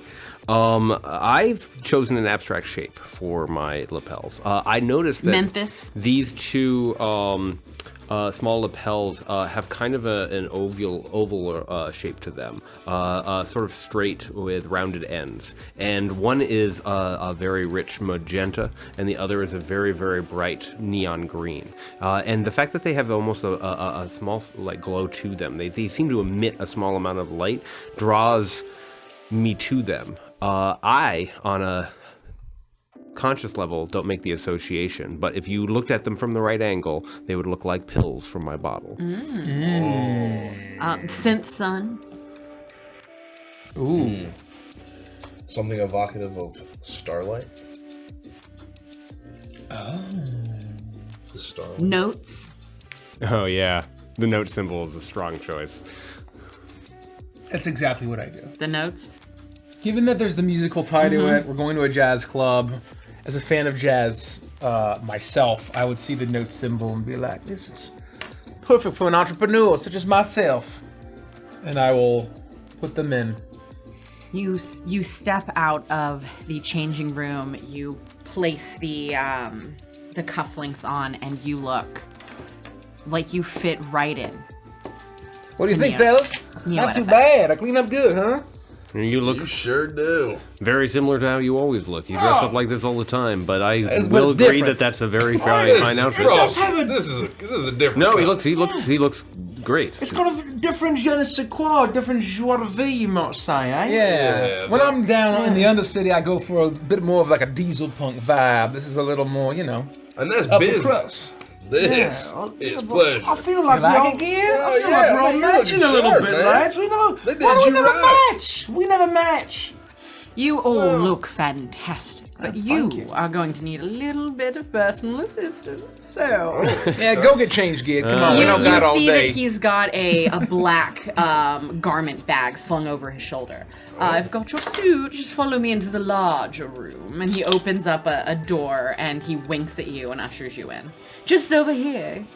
Wow, you had the underwear tailored too, huh? Of course. This guy's gonna turn out to be a fucking assassin or something. I swear to God. And then Gideon is gone. I'd be so mad. But you make your way into the room, and very quickly he helps get you dressed in the suit. It fits like almost like a second skin. It is perfectly tailored to you, and it looks like Oh, yeah. I think that you can't be Ghost Rider. Yeah, no Ghost Rider? no Ghost Rider. No, Ghost you Rider. can't be Ghost Rider. No Cosmic Ghost Rider? Can't be No, you can't be you can't be Falcon. You can't be No. Captain No, Falcon. no Punisher, no Punisher. No Punisher. Oh man, God, everything good's off the table. You've got the tattoos. Yeah. Do the pigs. I Do the would- little piggies. For the Gideon, what is Gideon wearing? Yeah, what is Gideon wearing? I think I would almost in a mirror to Crummy's outfit. I think that I would have a navy velvet double-breasted tuxedo jacket or dinner jacket if you were. White shirt, bow tie, peak satin black lapel in contrast to his shawl collar. And I think I would have more. I think I would have more traditional, almost like tuxedo pants, jet black with a faint, almost imperceptible gray stripe on the outer side, and I would have dress leather boots because boots are how I'm comfortable.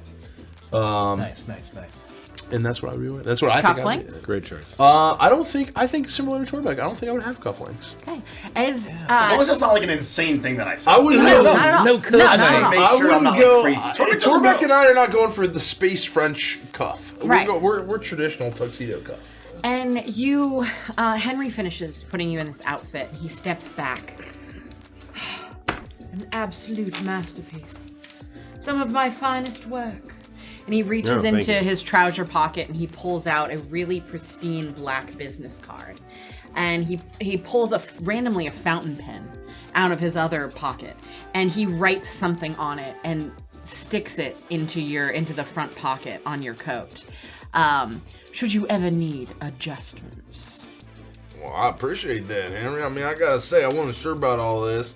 This isn't the garb I'm accustomed to, but dang heck, man, if I don't feel good, I don't look good. I mean, you work some magic back here. I do. I am good at what I do. Well, Gid. I can see why your name's on the door.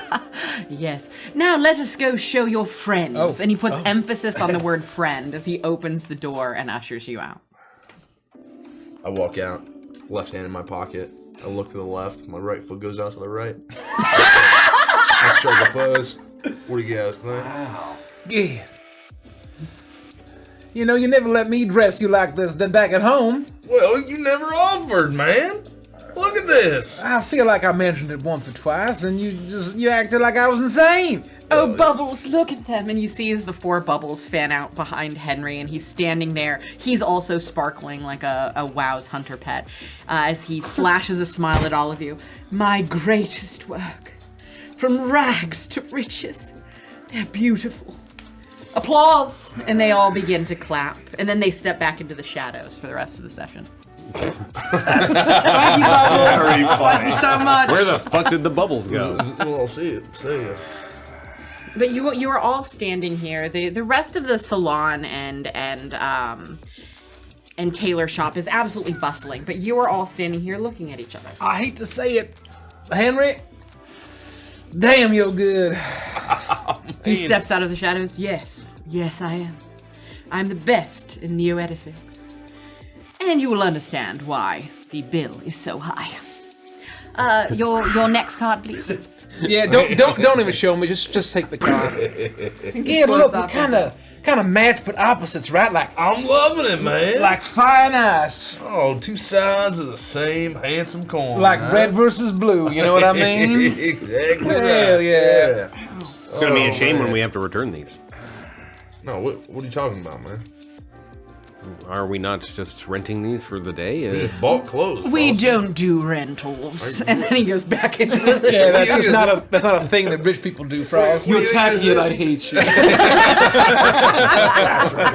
we get to keep these clothes. Bowling alley? What the hell did you think was happening here? I thought we were being fitted for today. I didn't realize that we were going to be able to take these clothes with us. They made them to your exact specifications. This is the man. most expensive thing I've ever touched, and it's on me. You know, maybe this is a wake-up call. Maybe we should try to up the class of the lounge, fellas. I mean, I feel like this get-up as front of house matching the neon green Oh, lights. yes. I would be able to do an order of magnitude more service with Also a garb say like that this. It's the second most expensive thing you've touched, all right? You've had a hand on Blarby, and that's going to make sense in about a month.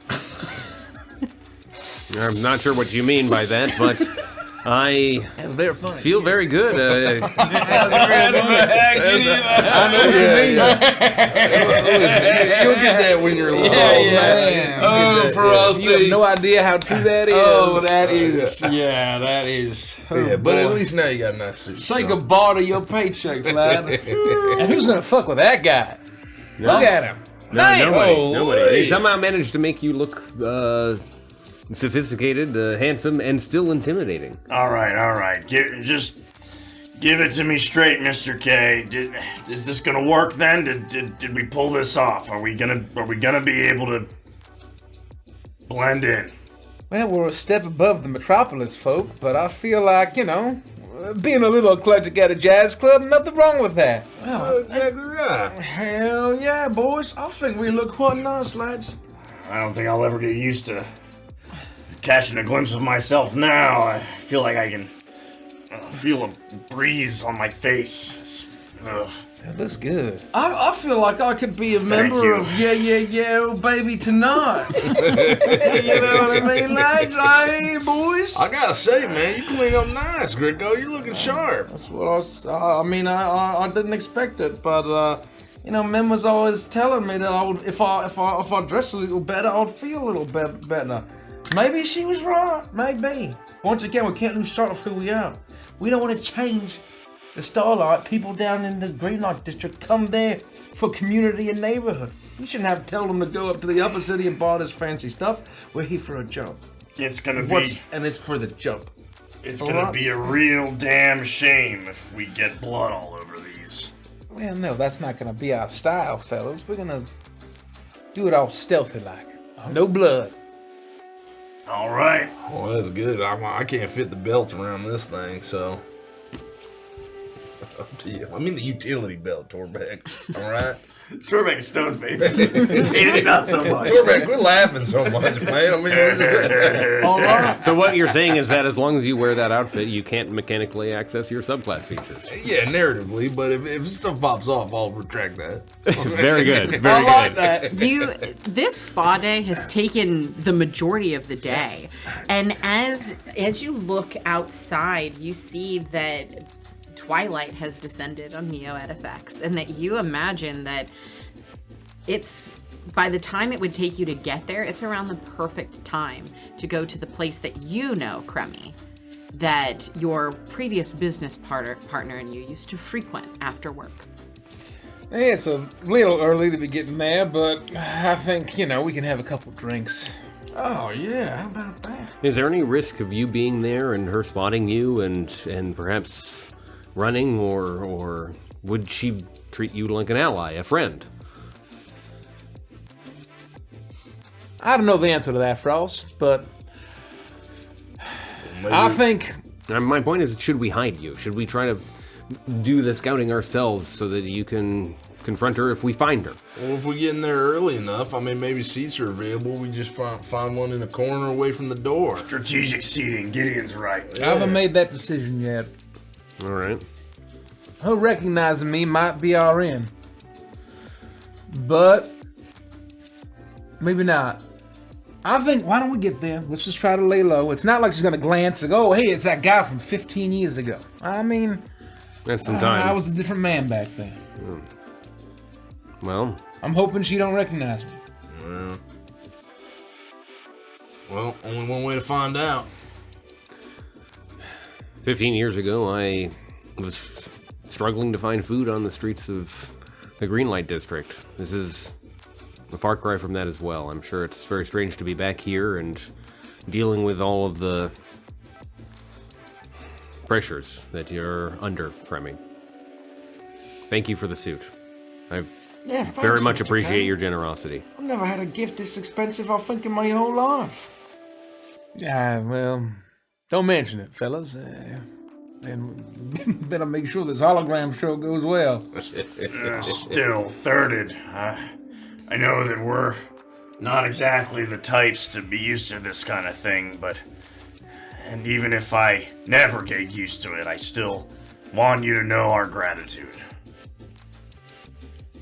Well, I think this is the beginning of a new era for the Starlight Lounge, fellas.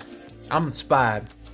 I'm inspired, and I haven't felt this inspired in a long time, and maybe it's the mortal danger, and maybe it's the death-defying antics, but, you know, big things are coming, for good or for ill. Yeah, it's all gonna go wrong.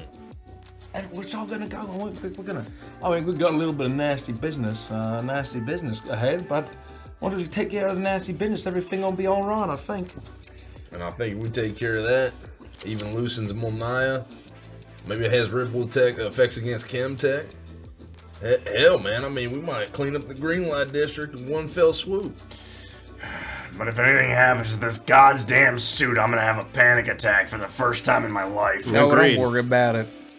It's gonna get dirty, it's gonna get ripped, it's not the end of the world, we'll get it fixed, alright? Yeah, Henry right. gave me his card, man. He just said come back for any Yeah. alterations, so... Give you his car. Yeah, look, he gave me his black card, man. He said anything happens to the suit, just come on back. I got a direct line to him. He'll take care of it, you know. So Torbeck tears his, fix it. I mean, the guy's magic with his hands. You know, I something don't see happens- any shop branding on that card there, Gideon. What do you mean? Oh, I guess I didn't. He just kind of slid it into my pocket. I didn't really look at it. Kind of a long number on the back, but... Yeah, I don't know, man. He just said, give him a call if I needed anything altered or fixed. Well, why don't I hold on to that since, you know, I know clothes better than you do. So, you know, just in case we need any adjustments. You grabbed the card from Gideon's you hand. see in a beautiful sunset ink that almost matched his Solari features. That it's written Henry, my personal number. 555-6969. You know it. Henry, be a doll and call us a cab to the Ganymede, please. Who are you? I just paid you literally thousands of notes. Oh, Gideon, you're still here. God, that suit looks good on you. Oh, like I said, Henry, they ought to call you the magician. No, you can call me anything you like. Well, Just call me. All right, well, yeah. I mean, if anything happens to the suits, we'll give you a ring. So I'm worried about We'll Torbeck. give you a call. Yeah. And why don't you call us the cab to the Ganymede, please? Oh, Gideon, did you need a cab to the Ganymede? Yeah, I mean, just like. Oh, I would Premise. love to call a cab for you. Give me a moment. Wait, is the Ganymede the jazz joint? That's the jazz. We might Okay. we might need a big one or two separate ones if you can't Oh, find are them. big they one, a big coming one. with One- you? one You're big one. together with them? Yeah. Kind of like how we walked in all together. We plan on leaving all Yeah, together. and then- get us a Next Cab XL if they have any available. What sort of cab would you like, Gideon? Henry, a next cab XL. Man, Oh, anything By for the you. gods. Yeah, Yeah, sure. what? One moment. Kurt, maybe stand a little closer, man. I'm not sure he can Yeah, hear you gotta speak. You gotta speak I know up. what he's Do a doing. little bass gotta in there. project. I mean, I need one Next know what Cab he's doing. XL for a very large gentleman and his friends. We have Yes, two very friends. Yeah. Yeah, we're all good mates, eh? How about that? No, I think they might be roommates. A couple crispy boys in the shower. We've shared those a couple times. I mean, We've got Thank you. We've got some We'll see you apartments. shortly. They'll be outside for you in 5 We all minutes. live together. It's on sweet. Henry, I can't say enough about how great this has been. Thank you so much. It has been my pleasure to have you here, Gideon. Anything you need, please. Stop by any time. We'll do. We'll come on back if anything's happened to the Your suits, next INSEE measurement is on me. I really feel like you got it this time. I mean, I think Oh, you you went look that like Way outside for you the look cab, like a fellas. healthy growing boy. I can't you know what? Let's get some promise fresh it's air. not It's been a gonna while be since that y'all bad. been tops. It's all right. We're getting pulled out. I'm taking a whole handful of Butterschmints. It looks I take Ooh, a let's- massive handful of Well, we don't get Butterschmints. Schmitz like this down here. I mean, we're from the world that I'm from. Guess It looks one like wouldn't you've hurt. misplaced your card. And he writes another one and sticks it in his pocket. Son of a! With that, while we wait for the We're cab, outside waiting for the cab. I go to one of the cigarette machines on the street, and I'll say, "Okay, lads, I think we'll need a couple of these," and I'm going to punch in, and I'm gonna just take out my own notes, just folded paper. Oh, man, cigarettes are really expensive up here, and I'm gonna get a couple cartons of Flamingo Slims. You do. As I'm gonna say, anyone else want a pack? Get us all a pack just so we fit in. Yeah. I'll keep it on me. I'm more of a cigar guy. Yeah, you would know that like Torbite doesn't smoke anymore, but that's the exact sentiment where like you actually kind of see Torbite being like, "Oh, it's been too long, but a cigar would be good. I'm sure they have those at the club. I'll Yeah. keep this on me, but I'm not gonna smoke it. If you want them, let me know." And I'm like, if you're not gonna use it, I'll just keep it on me and Okay. like, you know, that way, like you said, so we all look like we fit in. why don't you have a smoke? You don't got no ball and chain. You haven't had to worry about the ball and chain. So, Gricko, Well, you should if, probably quit. if we find time and Gideon finds a good brand, I maybe could partake in a cigar. That could be It's a nice. jazz club. I'm certain they're gonna have that, eh?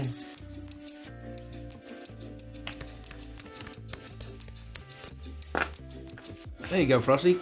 There you go. No, it doesn't fit in the jacket. It sort of bulges out in a weird manner. I have to put it in the pocket. Yeah, you got to put it in your pants pocket, eh? Yeah. All right. All right, lads. To the Ganymede. To the Ganymede. It is. Oh, it check takes the license plate. Make sure it's the one that is that. Oh no, it matches. It looks like it's Henry's personal driver. You see a large black car pull up, and the license plate says Henry. This guy. All right, get in. The driver jumps out and makes his way around. Is also a Solari as he opens the door and ushers you in. Starting to understand why you like this kind of life, Mr. K. The service is second to none. Yeah, no, it's not bad. It ain't bad. There are elements of it I miss, of course. You know, being waited on, and having more notes than you know what to do with, and still finding ways to spend them. It takes 15 minutes. Actually, probably closer to 30 because you're going a little bit further out of the shopping district as you make your way towards the lounge. When you arrive, you find yourselves at a smoky jazz bar called Ganymede. Stepping inside, the lights are low and the band on stage plays a mellow tune. The liquor behind the bar is all top shelf, and the clientele is dressed in the finest attire. It probably has a collection of the most attractive people you've ever seen in one place. Wow. As you step in, barely anyone glances your way. It looks like the makeovers that you have undergone have served their purpose, and it feels strange to say this, did not look out of place, even in a place like this. How about this, lads? Not bad. Nice thinking, Mr. K. I feel like I belong here, eh? I could see why you'd come here after work. Wind down. Must be nice to just listen to the music. I'll get us drinks. I'll just approach the bar. Okay.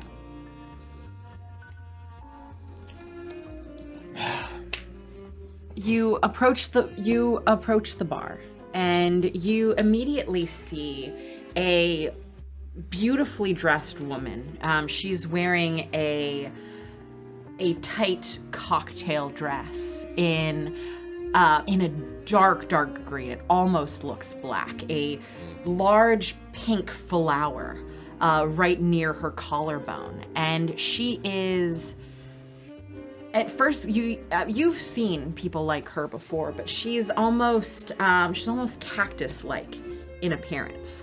Her bright red hair cascading down her back. She's plant-like as she saunters over to you, and she rests her arms on the counter. What can I get for you this evening? Yeah, I noticed that the old Magnolia is not on the cocktail menu anymore. Can y'all still make that? Absolutely, just one. I'll take 5, please. 5. Yeah. Do you have a table, or do you need the VIP section? 5 magnolias. Could we get That's an expensive order, sir. I want to find if there's an empty booth or table section that's kind of facing the stage, but also like the door, kind of like sideways, Triangulate. Yeah, exactly. So we can kind of look left and right and kind of cover the whole club. I don't think I need VIP. It's a little, more excluding away from the music as I like. But how about that booth over there? I'll bring them over when they're ready. And should Alright. you need anything else, just let me know. Thank you. What's your name? Rosina. It's a beautiful name. Thank you. I'll turn. I will kind of point over to the booth, and I'll say, "All right, fellas, we're over there." I'm gonna grab one of the boxes of matches, if there is one, in a bowl off of the counter, and I'll say that you're able to find a waiter moving through, and you see that he has certain things on him, and you're able to flag him down, and he's able to give you what you want. This isn't the sort of establishment that would have boxes of matches lying around. okay. I know that Mr. K would generally want to sit next to Gideon, but if we're sitting in some sort of a corner booth and you're not quite sure whether or not you want to be seen by this person if they happen to walk in, I would try to strategically place myself so that you'd have the ability to hide behind me in the booth and not immediately be visible if that's what you wanted. I think that's fair. I think I want to be able to kind of look back and forth because I know what she looks like. But almost like maybe between you two. Yeah, to give you One the on option either to side slip to be in sort of like, into- yeah, And it's right. kind of a like circular kind of inset bar as well. I think booth. You can sit in the middle, like in the direct back or flanked by us. And that way you'd have as much or as little visibility as you wanted. That's great. You make your way over to the booth that you have claimed as your own. You all find your seats, and in a short amount of time, one of the waiters makes their way over. They seem to be very, they don't seem to talk too much as they give people their privacy, but pass out the drinks and always keep a listen just in case you need additional refreshments. But you find yourselves in this darkened part of this of Ganymede, of this jazz bar, as you're watching people around you schmooze. There are a handful of people dancing to the slow jazz on the very small dance floor, and you see the jazz band is playing away. Very not somber music, but gentle jazz. You know that this place stays like this until well into the evening before the jazz eventually picks up. They may get a singer out here at some point, but for now it's the quietest part of the evening, and you have privacy should you want to discuss. But I would say, look around the jazz bar and roll a perception check for me. Me or all of us? Crummy. Got it.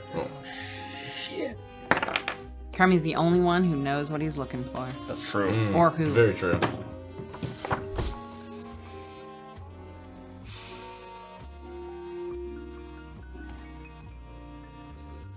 Let me just make sure I don't have anything else. Perception?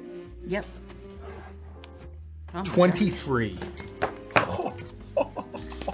Damn, son. With that, it's very easy for you. You remember, or you know that she always had a favorite spot at Ganymede, and you look over to that spot. She tended to be a creature of habit, so this place hasn't seemed to change in all the years since you've been gone, and her spot is still there, but it is empty.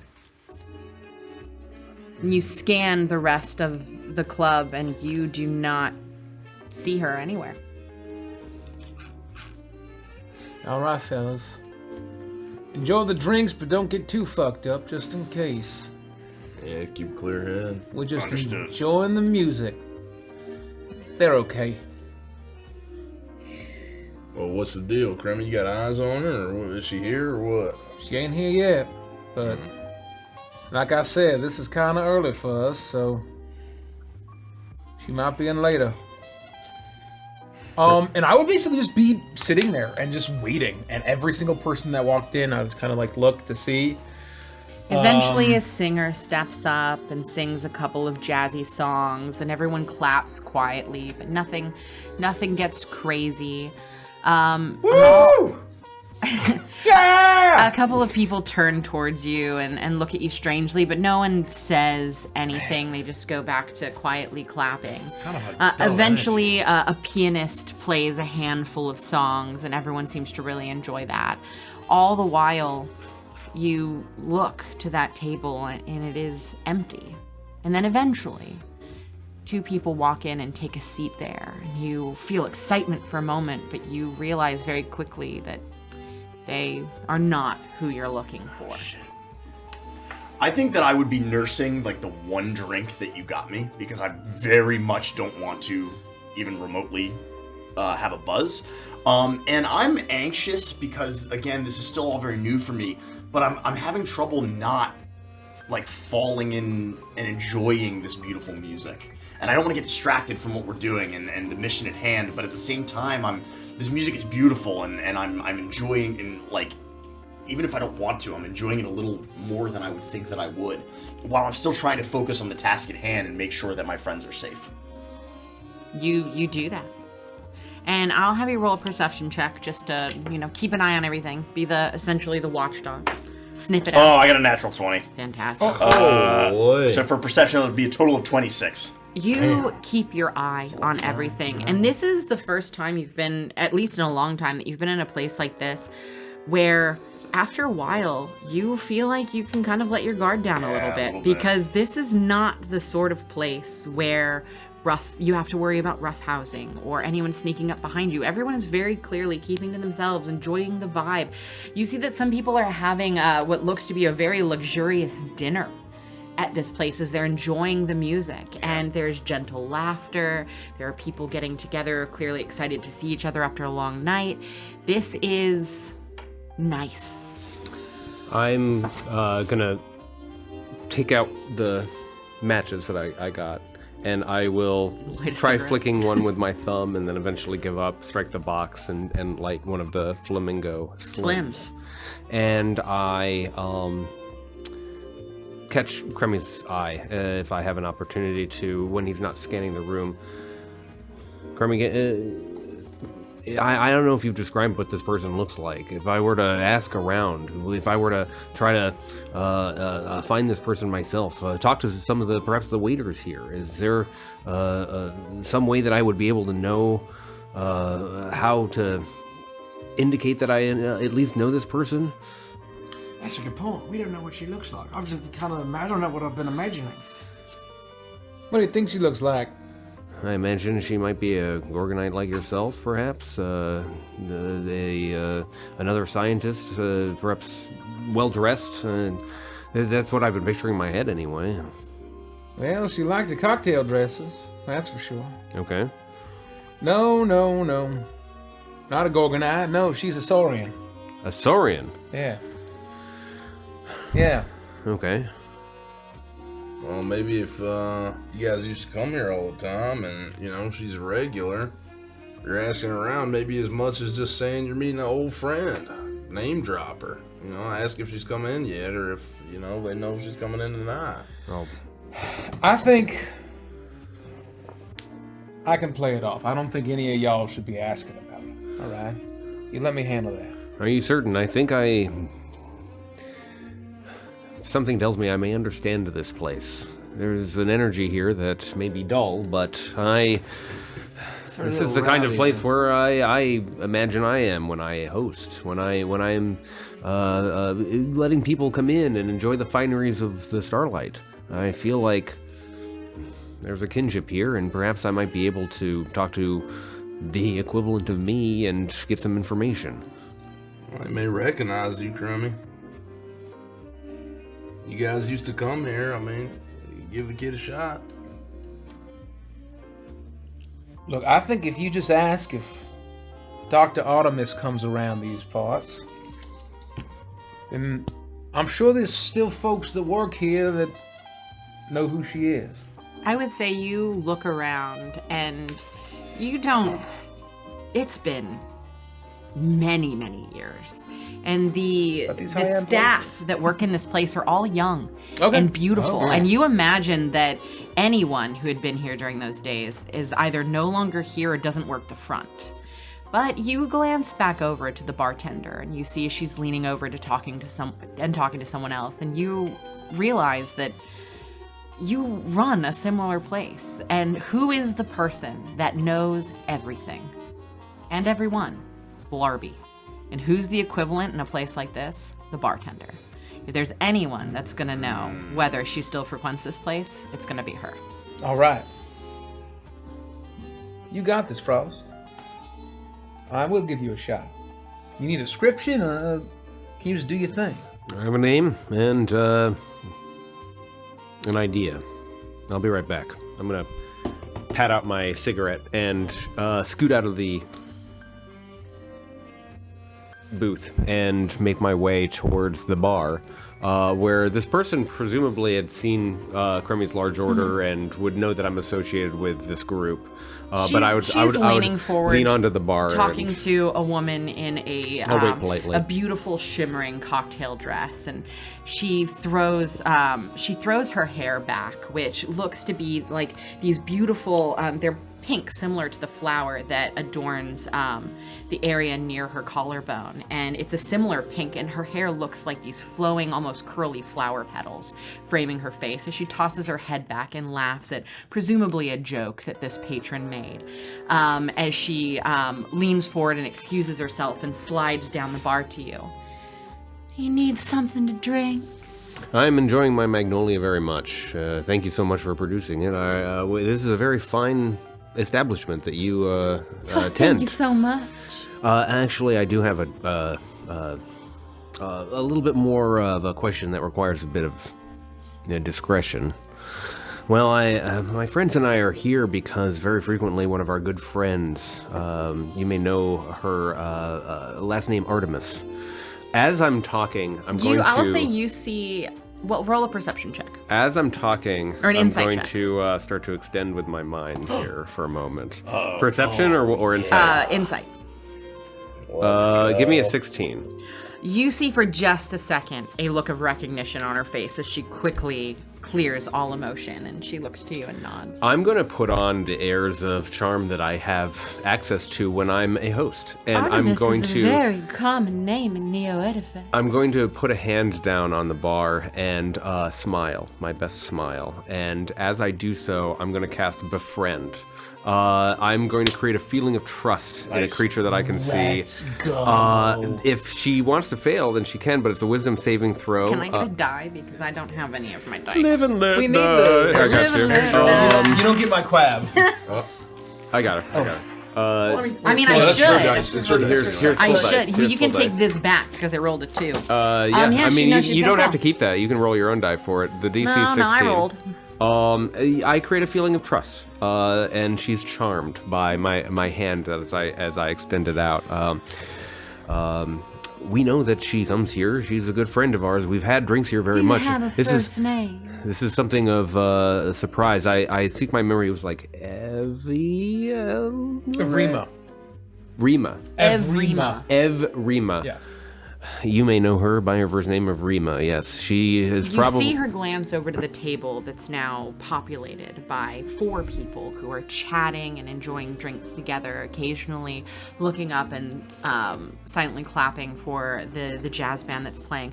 This is the table that Kremi has been constantly eyeing all night long, especially while it was empty. And she looks over to it and, oh, yeah, I know her. Well, we were hoping to surprise her this evening and buy her some drinks and sort of shower her with some of the amenities of this fine establishment, but she doesn't seem to be here, and I'm wondering if you have any clue as to whether she might not be coming this evening or if she might be some other place. No, not this evening, or really any others. She spends her time at the opera now. We're At the small opera. potatoes for her with the opera open and all. And this is a new development. I mean, it's been some time since we've been able to connect with her. Is that right? It's been for a while. I would love to see her again, so there's a new show happening tonight, I'm sure, or tomorrow night. I'm sure she'll be there. If you see her, tell her we're missing her over here at the Ganymede. We're missing her right now, very much. What is your name? Oh, Rosina. Rosina, that is a very nice name. Thank you so much for the information. I will have one additional drink, and thank you so much. The same? You want to try something new? I'll have another magnolia, that's fine.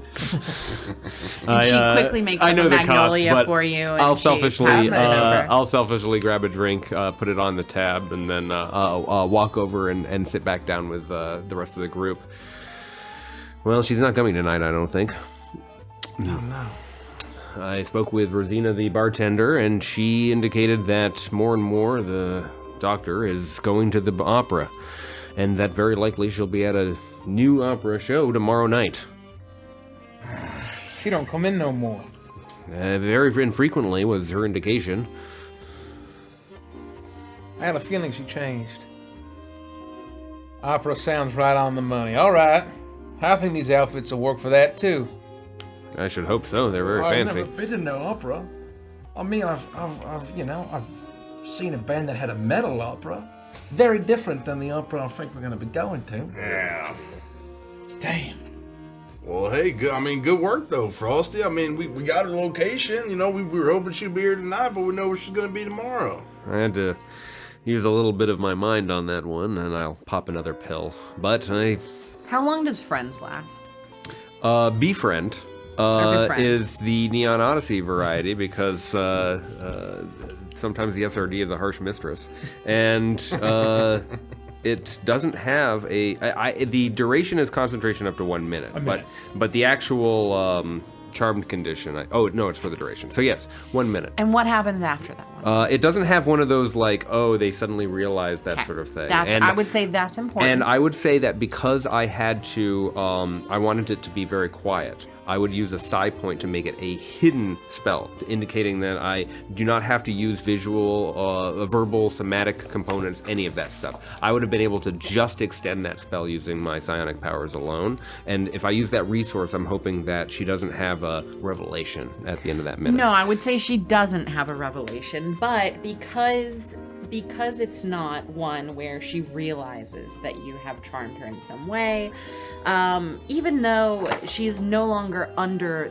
the effect, she still feels a little bit of a kinship to you. And as your conversation is happening, you see her move from behind the bar and saunter over to you. And as you watch as she stops Rosina, at hello. she stops at a box towards the front of the venue where the hostesses stand before they're taking people who are here for dinner and things of that nature. And she stops there to grab something, and she eventually comes over bringing what appears to be a blue and purple shimmering envelope. As she reaches over and passes it to you. We had some extras. It's gonna be incredibly difficult to get into the opera tomorrow if you didn't already have tickets. What?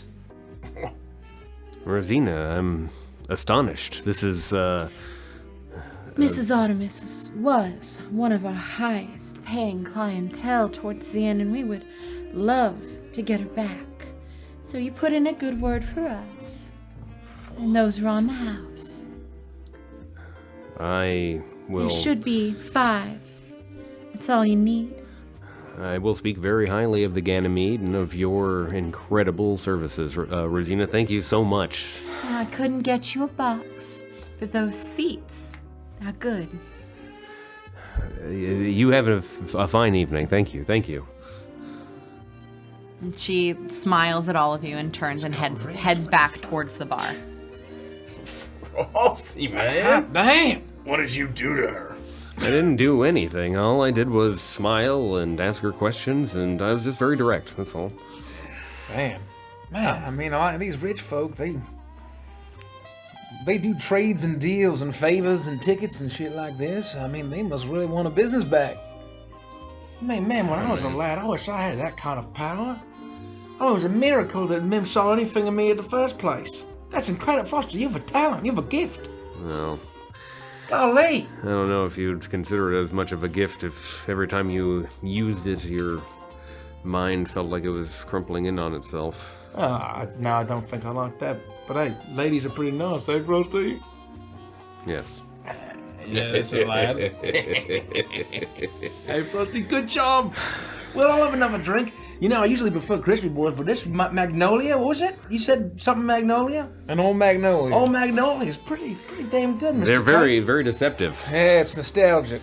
So, Brings it back. Ain't half bad way to spend the night. I mean, we're just killing time until the opera. Do I dare say that we might have the evening off? Sure do, Tollback. well, just in case, what does she look like? She's a saurian, but what else? What are we looking for? Oh, she's probably Big, tall. maybe 5 foot even. Not, maybe even shorter than that. Oh, She's wow. got kind of a red complexion with some teal, maybe some blue, like feathers and patterns on it. All right. Yeah, she's got Good to know. sharp teeth. That much is true. All right. That's not what I pictured, I'll admit. But I feel like now that you've painted this, I'll keep an eye out for her, lads. Well, we know what we're looking for. We'll find her tomorrow. We'll do what needs getting done. I mean, what's a biologist supposed to look like? I don't know. I was thinking something like really big and imposing. I wasn't expecting a little shit. Frankly, well, Taller than you are. Whoa! Not by much, probably. but- well, hey, I was expecting taller than you. I was expecting like a big, scary, I don't know. Well, that ain't her way. Oh man, I don't, maybe. Well, now that we don't have to stick around here, this ain't bad. Maybe we could get a bit more lively entertainment. Is it too late for one of those cigars? No, I think they sell them here. I can grab a couple, light up. We stay here too much longer, though. Get 1 or 2 more old magnolias and Gricko over there. I'm afraid he's gonna end up on stage. Hey, they're taking us. I'll just sing for them. I don't, my voice ain't, it's no min, but it ain't too bad. You know what I mean, lads? Want to see if you can one-up him and get us some free cigars again? Well, let's see what I can do. Yeah. I'll go try and find cigars if it's just also right at the bar and You see a handful of well-dressed waitstaff that's wandering around with glasses of champagne or other alcoholic drinks. Some of them have hors d'oeuvres, and you see a few of them that have boxes of cigars with cigar cutters and instruments to light them, and you're able to flag one down. And they don't give it to you for free, but they are able to provide you with cigars. All right. Damn. You could try and risk them. I'll let you. This is D&D. You can do what you want. Any of them kind of look like anime twinks? 3 or 4. I'll target those, and then attempt my hardest to riz them. Make a They're all riz wearing roll. vests. Make a riz roll. Wow, you're big. I mean, would you like would you like a cigar, sir? I love a cigar. Yeah, we've got 4 types. Their names are. What's the biggest, most powerful cigar you got? That's the mega. Well, that's exactly the one I'll take. That's how I like it, big and powerful. What's the matter? Your hands can't wrap around it? Hand it over. I'm feeling a little clammy. Well, that's not a problem. All right, you just hand them over. I'll take care of them here, all right? It's the most expensive one, sir. You look like you've handed it over before. Oh, yeah, here. He drops it. Oh, I'm so sorry. That's okay. Why don't you go ahead and pick that up? No, of course.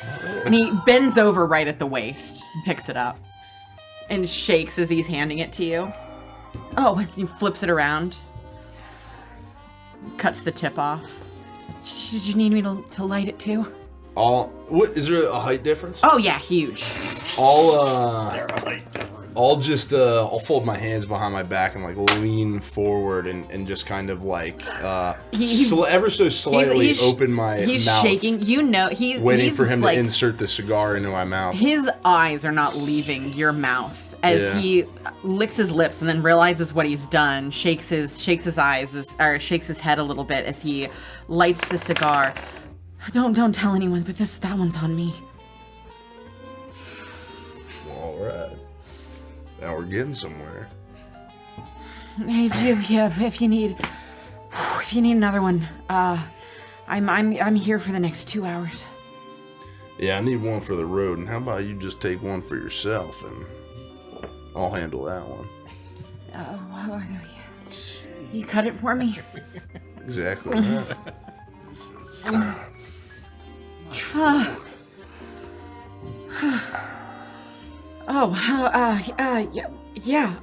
Here's the other one. Don't worry, you'll know what to do with it. Thank you. Thank you for coming to the Ganymede.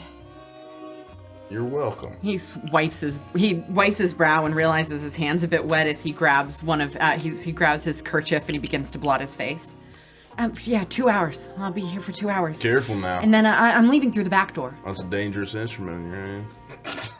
I'll turn and walk away. He looks down at his hand, at the kerchief, and then he looks up and his eyes sparkle as you walk away. Well, that was explicit. Mace did it to me. Okay, I don't know what to do. I don't watch anime. I don't watch anime. I didn't know what to do there. Okay, I don't watch anime. I was gonna let Frost show me up. Jeez. I'll come back. Oh, here you go, Dorbeck. There's a cigar for you. I did, in fact, get them for free. Thank you. So that didn't cost me anything? Not a dime. I can't. Not a note. I can't remember the last time I've enjoyed a good cigar at all. Yeah, I don't think I've ever even had the megas. Megas? Yeah, he just I called don't it a think mega. I've ever even had the megas. I mean, I've never seen this kind of thing in person, man. Thank Hell you, of a Gideon. smoke to it. It's actually called the Flamingo Thick, but he was very clearly just verklempt. Everyone who knows their Neon Odyssey cigars knows about the Mega. They're made in Sphera, and they're very, very well rolled. You know, that chap that you got the cigars from, he was a nice bloke to give us those for freebie. He looks a little sweaty though. He might be coming down with something, I think. He should maybe ask for the rest of the night off if he's looking a little clammy. He might be running a fever. You mentioned clammy hands. I think he'll be all right. He'll come around. I'd hate for him to get any patrons sick. You know, he should probably go home and rest up. That's what he's looking on mighty little green around the gills, I must say. Hey, Frosty? You're off the job, man. You don't have to worry about anything like that, all right? Just kick back, relax, drink your drink, smoke your cigarette. Let's enjoy the evening. You know, the guy gets a beard trim and a new suit, man, and thinks he can take over the world, huh? Look at you.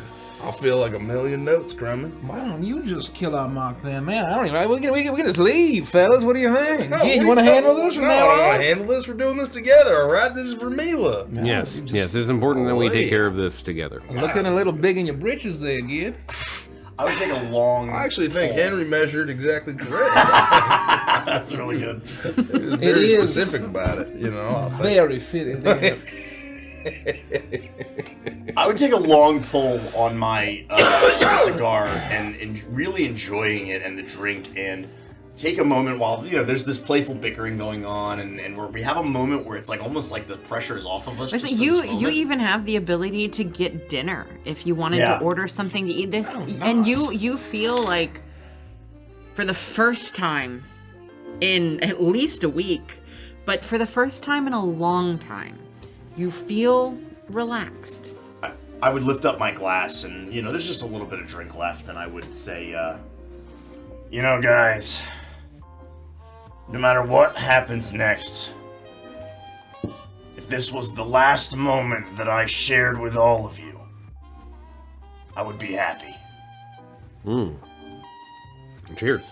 Cheers. Well, Likewise. here's the happiness, Torben. In worst case scenario, I think Mila and Blarby would make pretty nice hellhounds, eh? They're in good hands, eh? Oh, yes. Yeah, I guess that's what's happening if we don't make it back down there anyway. Now, So now that Cled guy's gone, he was a rough customer. You should have seen him. I wish. Now that he's gone, I feel like they could really change up the place, really change up the drains for the better. The hellhole, you know what I mean? cheers, Tolbeck. Cheers.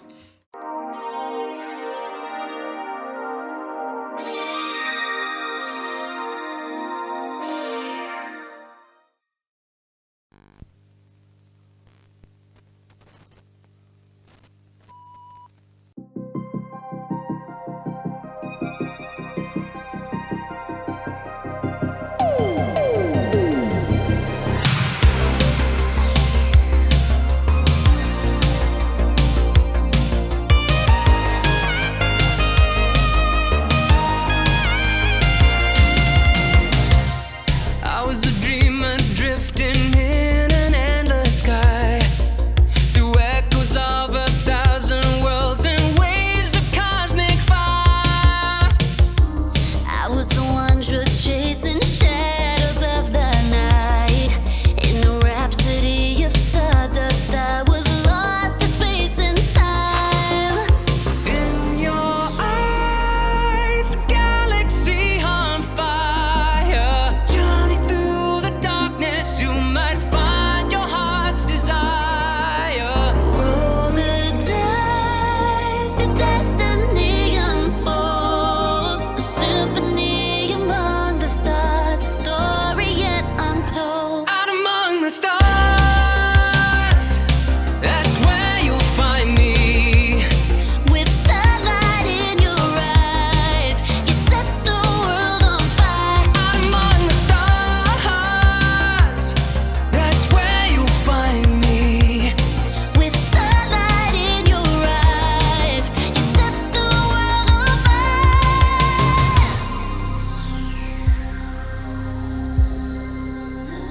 Out among the stars, out among the stars.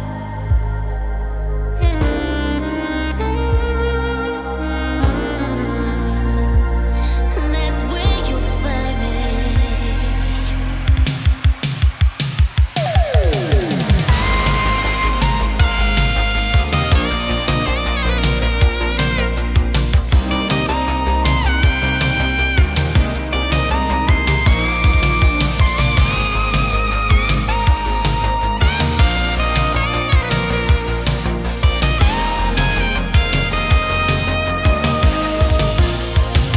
Out among the stars, that's where you'll find me. With starlight in your eyes, you set the world on fire. Out among the stars, That's where you'll find me. With starlight in your eyes, you set the world on fire. Join me on this neon on the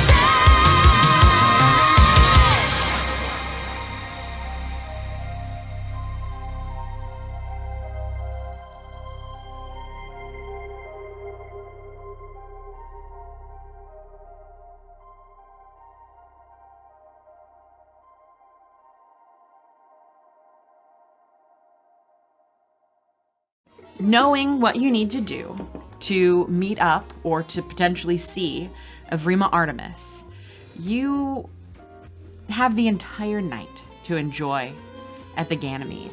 And after, you have a plush night in one of the suites back at the hotel. And so you are able to relax. You're able to enjoy your time, some camaraderie, a nice dinner, your friendship. And the night progresses as you listen to jazz singer and jazz band and jazz pianist for hours, eventually finding yourselves back at the suite. You laugh, you make plans, you chat, you wind down after what has been many, many long days.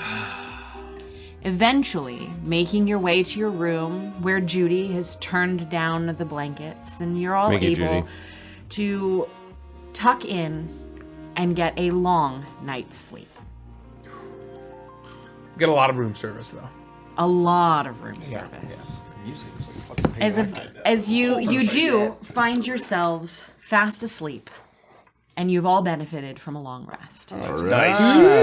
That's huge. You wake up in the morning early, and you're able to get even more room service.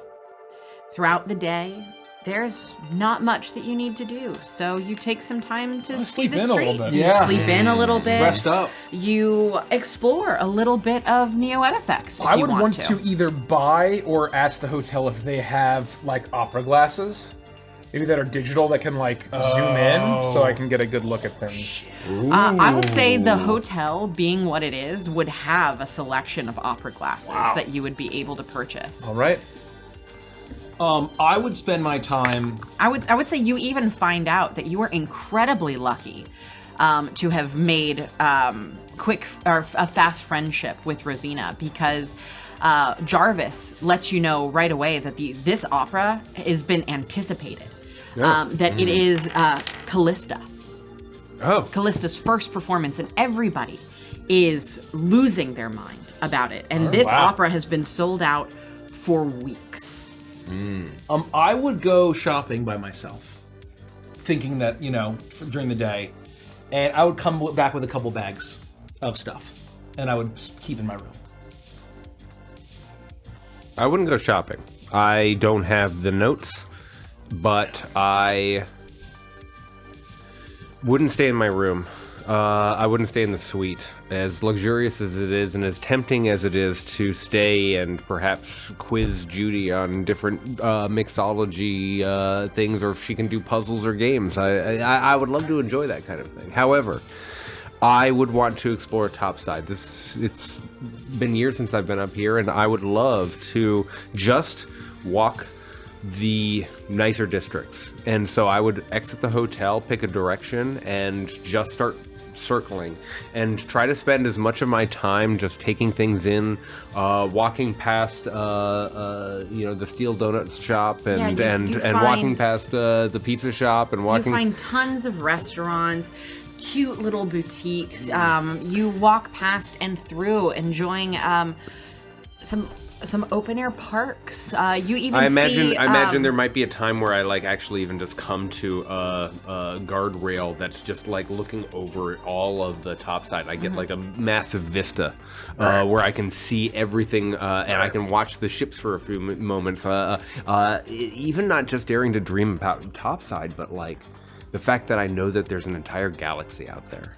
Yeah, you look out and you see the skyline, and past the neon, there are worlds upon worlds, just waiting. And as that sky brightens in the morning and into the day, when I'm not wearing my suit. I'd probably be walking out in my normal. I would say just for the sake of just things, to keep it clean. Henry provided you with at least a couple of outfits of some streetwear. Just casual streetwear. Okay. So I would be wearing my streetwear, but you purchased clothing. But I'm not just wearing my streetwear. No. I also still have on my wrist the scrunchie that Blarby gifted me, and I think of her and wonder if she's okay.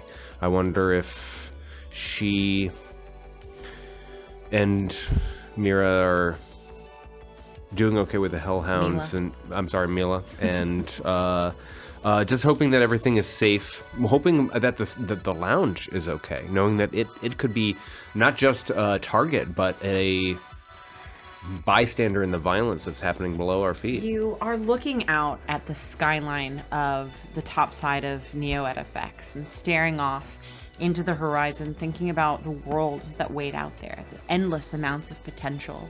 As your mind, as you casually play with a scrunchie on your wrist, and your mind shifts back to District 87 in the Greenlight District, the Starlight Lounge, Mila and Blarby, and you look down, and you are standing over what at first looks like this beautiful, almost hazy river of neon, but just below the surface, you see that you see that barrier of, is it gas? What is it that shrouds the top side from below? And as you stare down, your mind travels deeper and deeper and deeper. And even though you're standing here in the beautiful neon lights of the prettiest city you've ever been to, your thoughts are back home in the dark streets of the district. You breathe in the fresh air, but you feel like you can almost smell the smoke and fog of the Greenlight District. And for a second, you feel like you catch a whiff of Blarby's perfume and realize that it's coming off of the little scrunchie. And looking at this place, all this potential, you miss home. I walk home. I walk back to the suite, not home, but I walk back to the suite. I wouldn't say I'm melancholy. No.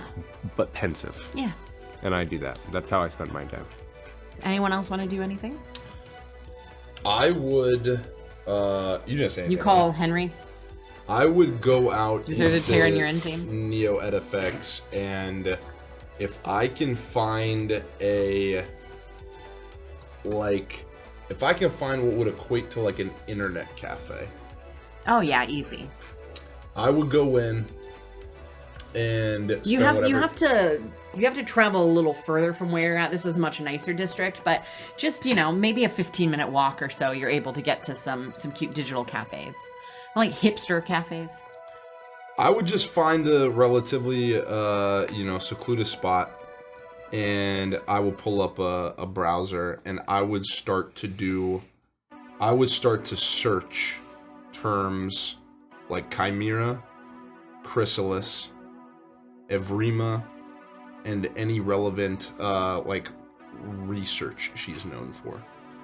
Okay. And I would do that, and whatever I end up finding, I end up finding wherever that rabbit hole takes me, and I will come back.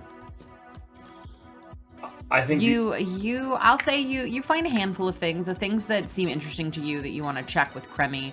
You print off on this old printer in the back. It takes a while, but you're eventually able to print off a handful of articles and journals and things, and you put them into a manila folder and slide it into your jacket, and you make your way back. I'd specifically look for any articles that reference research she was known to have been a part of 15 years ago. All right, noted. The only thing that I would do is check out their spa and fitness center, and basically try to blow off some steam. And I don't think Torbeck would go explore Neo Edifex. I don't think, and then Neo Edifex. And I think that if he did step outside the hotel, he would not go very far. So really, just would stay within the hotel most of the day, just relaxing and blowing off some steam in the fitness center. I was gonna say there are many amenities here. There's a sunset infinity pool at the very top of the hotel, where the lights inside of it shift with either the dawn or with the sun, with the twilight, and they match the colors. The water rushes over down the side of the hotel into this beautiful open air garden that waters it. It's a saltwater pool, and all of the plants and things below are plants that you've never seen before. They almost look like they could have been pulled from oceans on another planet. They're vibrant and bright. You see spots of coral amongst them. And it's quite lovely. whether you swim or not, maybe you do, maybe you don't, but it's at least a sight to see. Yeah. You notice the gym that you find yourself Yeah. in is the biggest gym that you've seen. It takes up an entire floor of this place. It's not just one room, it's an entire floor. And there's a pool here as well. There are saunas here. There's an entire track space if you wanted to run and break off some steam, that actually makes its way around to an open air balcony that track that you're running on. There are classes that people take throughout the day. And you even at one point find a private theater rooms where you can select something that you want to see, and you have an entire theater room to yourself to enjoy. This is high class hotel. Torbeck hits the fitness center, and then small change of plan. He spends the rest of the day by the pool. He does not swim, but he just sits there. He just lounges and enjoys like what feels like an oasis on the top of this building. And is just kind of, he doesn't. I don't leave the hotel. I don't leave the hotel. Yeah, that's perfect. I love that for you. I have very rarely since I left had just a day just to hang around, right? Like every time I've gone topside, it's been for business, it's been in and out. So I think depending on how long Gideon's excursion takes, maybe we'd split off, but if there would be enough time, maybe I would like take Gideon and sort of we would walk around the neighborhood I used to live. And if you ever like, take a friend and you're like somewhere that you grew up in, and it's like, oh well, hey, that was my favorite coffee spot. Maybe we'll go in and get a coffee. Yeah.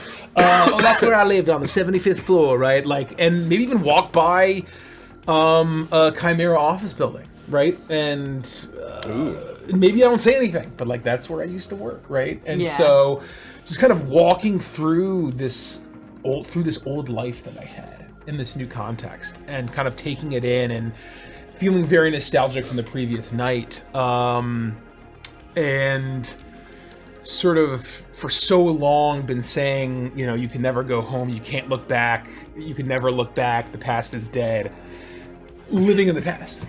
And it's a very strange and almost cathartic experience for me as I mentally prepare for potentially. Yeah. And who knows if this is going to work? Who knows if we're going to survive it? Who knows if even if we accomplish it and it goes perfectly well, who knows if this has anything to do with anything, right? Like this is just this is our best shot, right? So. Right, and it's strange because as you show Gideon through these places, it's changed, but it's all so familiar. It both looks like everything's changed and nothing's changed all at the same time. And as you walk by, it's sometimes the smallest thing that you notice. This crack in the sidewalk that still hasn't been fixed, or the flickering light above a shop that's been there since as long as you can remember, and it's still there, and they still haven't fixed that damn light. Those things that just take you back to a time before the Starlight. And that is what you all do throughout the day. And eventually the hours pass and evening is fast approaching as you all eventually, those that have left, make your way back to suite number 1 and begin to dress in the fine attire that you had made for you at Henry's. It takes you an hour or so to fully get ready, to take your showers, and with Judy's help, she's able to get your hair back to the place that it had been the day prior, capitalizing on Henry's work. And by the time you're done with all of this, you look ready for the opera. You stand in the communal area, and unless there's anything else that you want to do, you have already called a car, or Judy has called a car, and you know that it should be there shortly. All right, gentlemen. I'm ready. All right, it's gonna be fun. Follow your lead, Mr. K. We'll be in and out. Stealth log. I've run with some rough customers and I've done some bad stuff, so you know you can count on me. We'll have to get the lay of the place anyway before we can make any kind of plan, see if we can get her alone or what it looks like, so... If she's even there in the first place.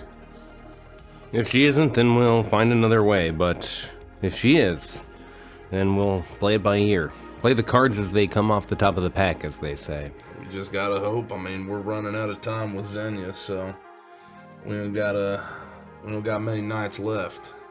No, we don't. And whatever you say, we'll execute on it. I can't guarantee, even if we pull this off, that we're gonna make it out okay. I don't know how it's gonna go down. As long as Mila's fine, I don't care.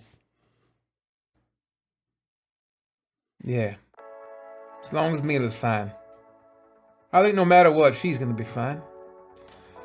At least I want to hope so. Myself as well.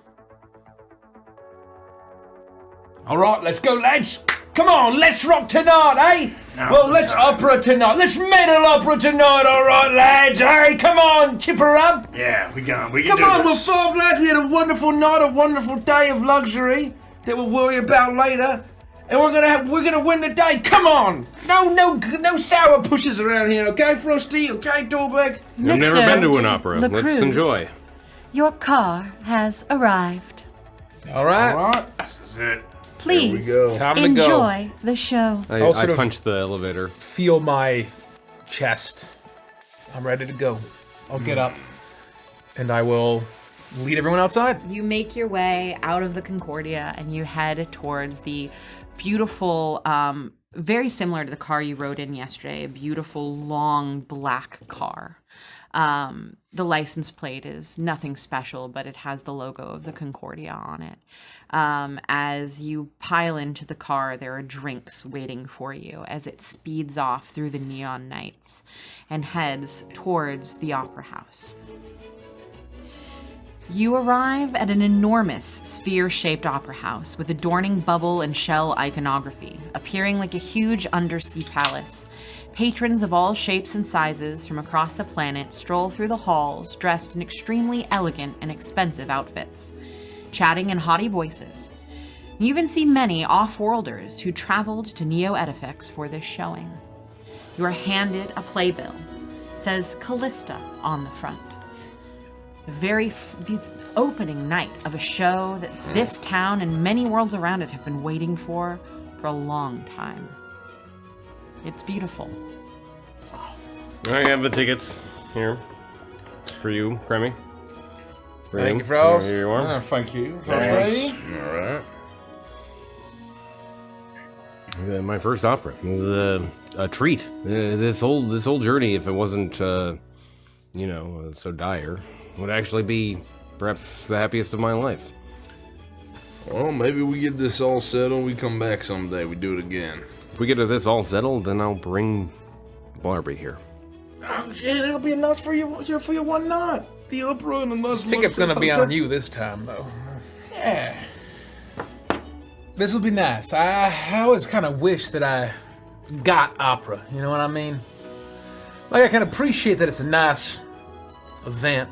It's a nice night on the town, and it's beautiful in certain ways, but doesn't replace the jazz club. Yeah, I never really quite. I mean, we don't get a lot of call for it down in Greenlight, so my first time too, Frosty. I guess we'll see what all the hubbub's about. All right, let's get to our seats. Okay. So let's grab some drinks first. Let's grab make some drinks. You make your way up the Peanut stairs. M&Ms. You show your tickets at the door, and you're quickly ushered in, and you immediately file into the throng of people. The din of excitement in this place is palpable as you make your way to the bar and you get your drinks and your peanut M&Ms, and you check your tickets for your seat. You make your way. You make your way towards the orchestra, and you are led in. Two of the ushers near the door scan your with their eyeballs. They view your tickets and show you to your seats. These really are fantastic seats. They're in the center portion of the orchestra. They're not too close. They're not too far back, and they're very center in the middle. And as you make your way in, you can just feel the excitement in this place.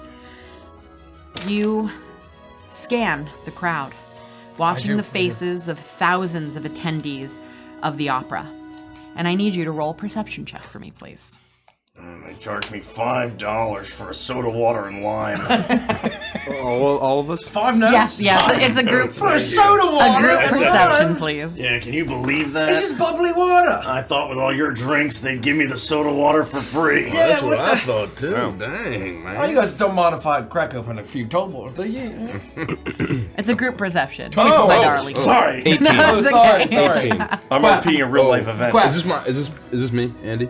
Yes. Yeah, sorry, I tried to throw it back to you. No worries, no I worries, no stole worries. Mike's. Perception? Yeah. Perception. 13. Oh, not bad, not bad. 19. 19, You hear mine? 18, 23. 24. 24. Quab. Crab. 17. Crab. When you asked crab. Well, that's I just thought it was funny. Pretty good. I rolled low. Yeah, no, that's great. You scan the crowd, especially you, Cremmy. You look up towards the boxes. You watch the faces of thousands of attendees at the opera. And then you see her, an elegantly dressed velociraptor saurian with red scales accented with turquoise stripes and feathers. She has a stone-like expression on her face as she observes the overture of the opera. Despite it having been 15 years, she seems to have barely aged. It is Avrima Artemis. There she is. Where? Don't look. Okay. Up and to the right. Be nonchalant about it.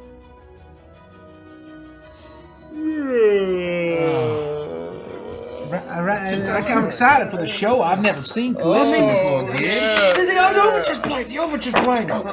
So, excuse us. Oh, Oh, absolute heathen. So rude that I never been to an opera before. Where's the opera? Shush! She's just mad because she's sitting behind you, Gideon. I can't see have one of them anything. tall boys. Bernard, can we switch seats, please? He's incredibly tall. Then I won't be able to see. Bernard, switch with me now. It's Bernard. Oh, it's terrible. You're the best, Derek. Thank you for being you. Pleasure. They switch, and Bernard is not happy about it at all. Okay. She's in a private box. Well, what the heck do we do about this? I mean, this place is packed. She's up there in a private box. How the heck are we gonna get to her? Did we notice, or would we have had any reason to think that these private boxes have any kind of security sitting outside of them? I would say That might be a question that I at Torbeck would never have any knowledge I of. would You're a say security guy. you probably have keeping an eye out for you it. have you don't have any way to know, but Yeah. you would imagine that those look like fancy boxes. Okay. And your guess is, especially when you think about your VIP Yeah. section, that was just at the Starlight. And even though this is a fancy opera house, there are going to be people of very high status that have these Okay, boxes. so it's a safe assumption. It's a It's safe not like- assumption. You would say that there's like a 95% chance. Okay, it's not outside the realm No. of like reasonability. Not at all. Okay, all right, okay. I would share those thoughts with my friends, just like I wouldn't be surprised if the boxes are very well guarded. I'm sure we wouldn't even be able to get close without a ticket. With any luck, during intermission, she'll be mingling with all the other fucking rich people. I think that'll be our chance. There are like 3 intermissions in this opera. I think we have a few opportunities in order to perhaps intercept her, but presuming that we are actually able to find her mingling, what then? Do we approach her and just say hello? You're not Torbeck suggesting can't just bagging her. Yeah, I mean, what are we gonna do? Occasionally you hear, Shh! Quiet! The guy behind me is like, "What the fuck is this shit?" That's another guy. That's a third guy. I take my other beer. guy. I look at Bernard, and I'm like, "You look like you need this more than me." he looks over at what's clearly his wife. He already has one, and he's like, I certainly do, good sir. Thank you. You better not be drinking both of theirs. You have to drive us home, Bernard! Oh, shut the fuck up. I'm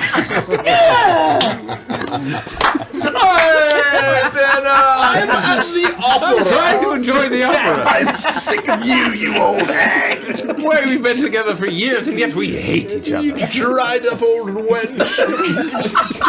You're sleeping on the couch.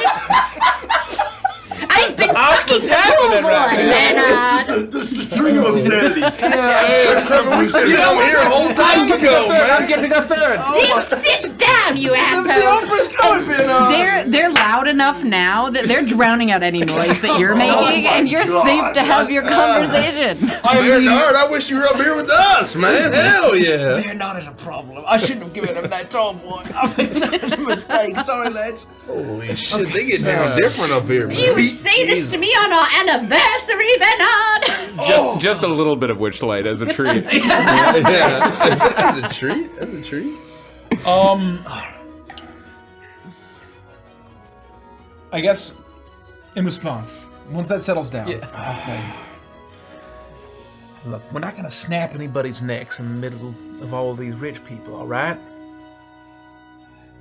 I think I need y'all to let me do this one. Just try. Y'all are here for insurance, all right, in case we need to. But I'd rather not have to resort to that kind of violence. I know you could take her out in one quick snap, but not to start, all right? Understood. We'll follow your lead, Mr. K. As always. Just play cool, all right? We're here having a good time. This is a leadership retreat for the Starlight Lounge because things are going so well. And I paid for all this, for the hotel, for the tickets, for the suits. You know, because I treat my employees well. Oh, thank you. I mean, I don't understand what she's saying. I never learned Nematoan, but that very large Nematoan woman sings quite nice. I mean, it's quite. I think she'd be great in a rock band. Oh, man. I know it's our anniversary. Sounds like she's vomiting. This is no Fifth Element. Oh, Callista.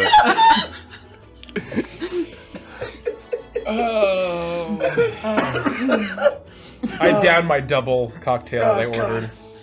And my hand, I'm a little shaky. I'm definitely nervous. And the opera continues. Eventually, the opera singer, the Nematoan, lets out otherworldly notes as the lights, as she finishes an aria, and the lights go dim, or even dimmer. And the curtain goes down as intermission begins. The lights flicker a little bit and come back up, and you begin to hear the din of chatter as intermission starts. Okay, what do you think about that, Bernard? I mean, you know, I don't understand that stuff, lad, but it's, He's drunk off his ass. Bernard, wake up! I need a beverage. Oh, yes, of course. Will you I'll go please get us get me many some beverages. I would like some of those peanut candies, please, Bernard. Peanut candies are a bit pricey. There's 13 notes for a peanut. You've had 14 drinks, Bernard. Get me the peanut candy. All right. As soon as I use the restroom. Just one moment. Bernard goes to She's peanut candies She's and a still urinal. calling him Bernard.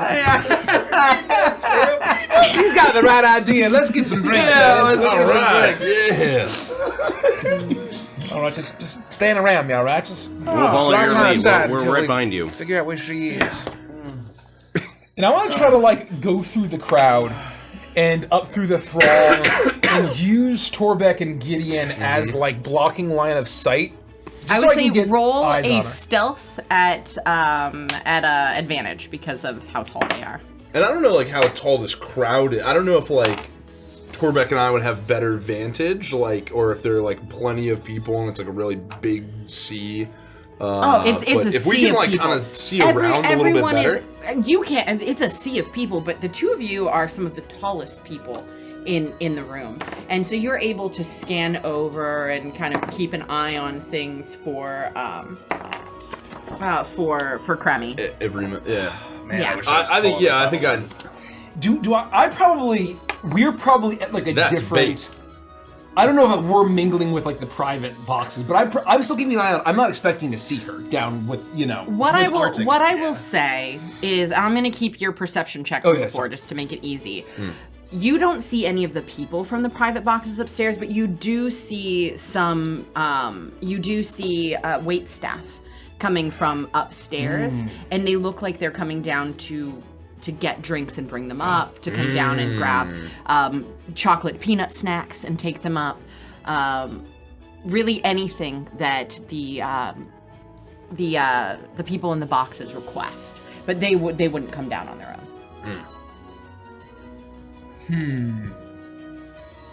I don't see her. You see her, Torbeck? No. I got a 14 on stealth. Oh, that's more than enough in a place like that. I mean, there's so many people milling about. You're easily able to hide between the two of them, and you imagine if she were to make her way down here, she wouldn't notice you, or if anyone here noticed you or knew who you were, they wouldn't recognize you. Was that me? It might have been. It weren't me. Well, I'm muted, I thought. It's either your computer or this computer. Well, Suddenly. It was Richie all along. and so with that, you imagine that you're fairly shrouded, and that you have roughly, I would say at this opera, you probably have about a 30-minute intermission. Okay. Not 50. They know that you're all dressed to the nines. It's going to take a while for people to get through the lines at the restrooms. If people want to mingle, maybe get a couple of hors d'oeuvres, a couple of drinks, or 13 if you're Bernard. And then it's going to take some time to get back to your seats. And so they don't rush you at the opera. I would go up to the bar and I'd grab another drink. I would, take some time to use the bathroom. And I would want to do like a full clear of this floor just to make sure that she's like not here and that I know she's staying upstairs before we reconvene as a group. May I ask a question that might help you? Please. We saw her in her box, basically, after Cremmy pointed her out. Would I be able to, or any of us be able to deduce which box number she might be in based on where she was in the theater? And if I could figure that out, can I tell Cremmy, just so he might have an idea at least what her box number is? For any kind of extra information on her. Yeah, I would say given those high rolls, you could tell that she was in box number 3. Okay, I would make sure that we all know this information, and maybe it wasn't even me that figured it out, but just as a way to try to help you get as much info as you possibly can. You'd be like scanning the exits, and you would be counting the box in. No, Like, 1,000%. That's probably box one. and Right. that's- I would say That's okay. you Yeah. specifically, Torbeck, because you work as security, you saw that there was a large figure behind her while she was standing in the Okay. box. And it was hard to tell if they were security or not at first glance, but you glanced back a couple of times and you saw that they never took a seat next to her. They always stayed behind her. Okay. And as you're looking around and scanning, as you and Gideon are doing this, you're able to see coming down the stairs that same figure making his way to the bar. Okay, I would just make sure Mr. Cremmy knows that well before we're out in the crowds and, The person that was in her box? Yeah. It looks like most likely coming to the bar to pick up her order. I would do like a nudge behind me, Mr. K. Yeah. That looks like her help. You think she's getting the drinks? It's certainly possible. He was standing in the box the whole time. He never took a seat. All right. Slow him down for a second. I need to get to the bar. Just cause a scene if you have to. I'll lean into I trust y'all. to Gideon and I'll just say, just bump into him, hold him up, jack him up just a little bit. No, wait. I'm gonna use my ability to to psionically shove somebody, and just as Bernard starts to pass, Yes! Just as Bernard starts to pass. Derek! That's brilliant! Dr. Artemis's help. This is my favorite I'm moment. gonna give him. I don't I'm know what gonna it give is him a yet. little shove and push him into the help. Drink spilling He's everywhere. had 13 if I can drinks. succeed. He's having 13 drinks, so I'm gonna have him roll at disadvantage. Okay. Because he's getting Oh my pretty drunk God. being here with his Strength wife. saving throw, DC 16. Yeah, not a chance. Well, I roll a natural 2, so natural 2 and a 10. Bernard goes down like a stack of cards. You say this, and you watch Frost turn and look, and his eyes flit from Bernard over to the gentleman that you know to be guarding Dr. Artemis in her box, and you almost uncanny, you watch as Bernard almost flies forward as he trips over his own feet, stumbles directly into the back of this man's knees. He bends over and falls over backwards, no way to catch himself, as he tumbles to the floor behind him. And you hear at first a grumbling from this guy. You can see as his shades fly off that he's a very well-built Nalari man. Oh. But he is used to working in spaces like this. He does not let out a loud yell as you would have expected at the Starlight Lounge.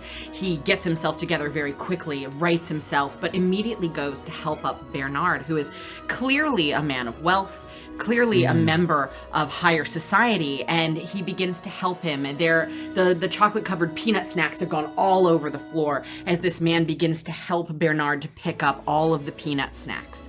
And you imagine that you've bought yourself a handful of time. You have another minute. As this happens, I'm gonna take advantage of this. I'm gonna like almost sort of rush up to the bar.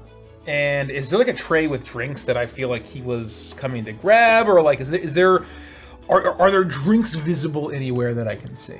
I would At the say, bar. because I'm just going to keep your perceptions from earlier, 'cause it's just easier on me at midnight.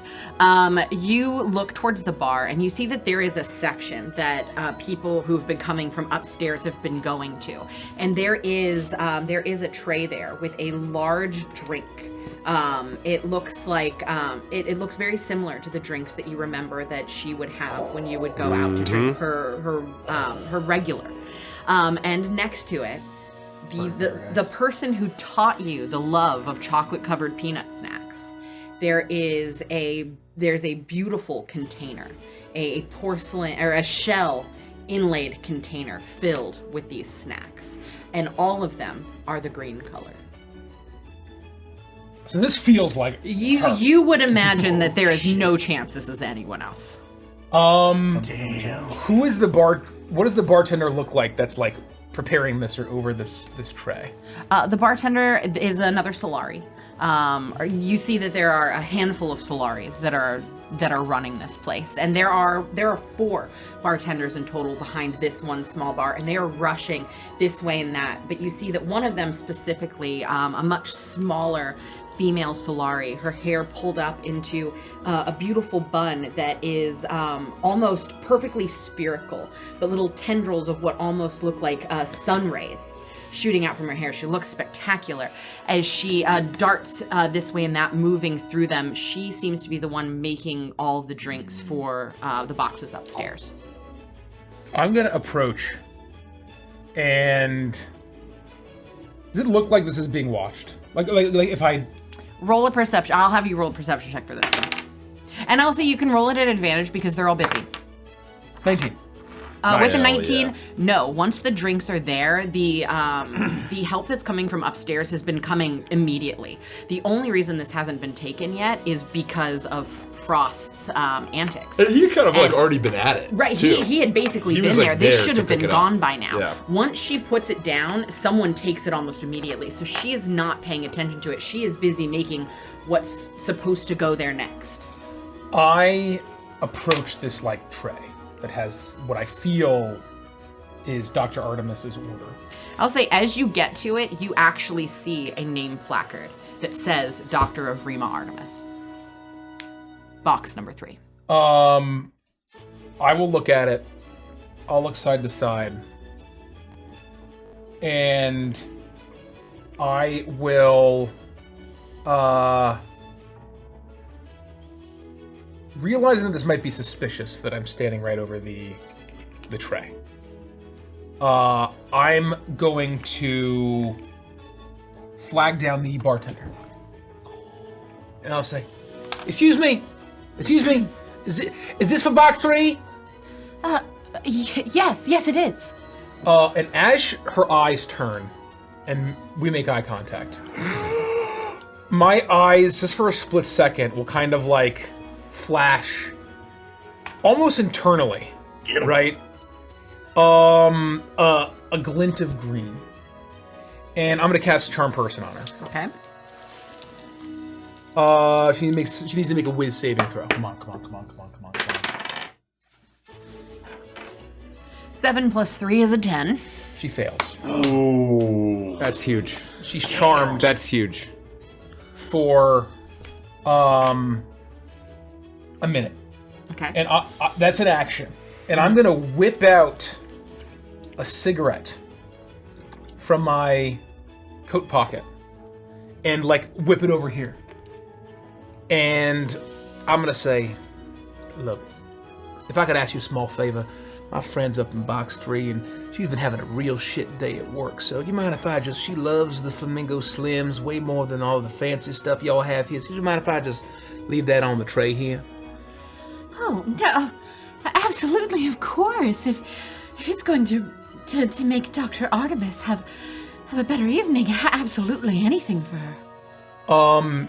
As I, in that same moment, and as I sort of charmed and flicked the cigarette over as a bonus action, I'm going to use my grifter feature. Quick plant. What? Let's fucking go! As a bonus action, I can make a dexterity sleight of hand check to palm or plant an object on a creature within 5 feet of me. We call it Kansas City Shuffle. So, as I whip the cigarette out in my right hand, I am going to very subtly pass my hand over the drink and uncap a poison that I have brewed, Okay. and try to drop it in the drink. Roll your sleight of hand or dexterity. That'll do. Okay. That'll play. Come on. At advantage? You know what? I would say because she's Pretty charmed. freaking Cool. Yeah. I would say because she's charmed, yeah. if everyone else Resources. is busy. Yeah. Let's fucking Absolutely. That is a go. Oh, I have a slow plant. 21. That's enough. Fucking good. That's enough. Hell yeah. You have caught her attention with the flamingo slim that you're holding in your hand, and you know Dr. Artemis enough to know that this is truly one of her favorites, and it is one of the ways that she at least used to de-stress. And it seems that the bartender here is familiar with her, and so all of this is believable. All of this makes sense to her, and the way that you look and the way that you carry yourself all fits in with the experience of the opera, that she does not even glance your way as your other hand just waves over the drink as shimmering droplets of this poison make their way into the liquid for just a split second, changing the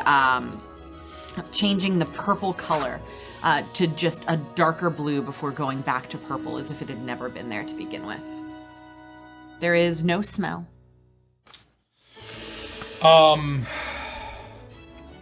in that moment, I'll say, I appreciate it, and I'll put a couple notes on the bar, and I'll say, you have a lovely night. Thank you, you too. And I'll turn and disappear. She takes the tip and she goes back to finishing the drink, and by the next time she turns around, the security that had helped Bernard pick up all of the chocolate-covered peanut snacks has grabbed the tray and is already making his way upstairs. As she turns, not even giving a second thought to her interaction with you, she places the next tray up. Come on, a Bernard. tray I'll for help you box get number back. 5. Thank you. You're a kind young lad. All right, fellas, back to our seats. Come on. We gotta finish the show. The second act is gonna start soon. Okay, Let's Mr. get back. K. Yes, You sir. all right, Second Bernard? time, there are 5 acts. This is too many. Oh man, you got 3 more of those things, huh? Okay, lad. You know, I guess I help with this. I bear some responsibility. Here, you have one for your assistance. Okay, Thank one you so crispy. I'll much. take the other. I would like one too, please. No, I give you the one, Okay, and then I have one here in my pocket, and then also here in my jacket. Oh, cool. Thanks. Here you are.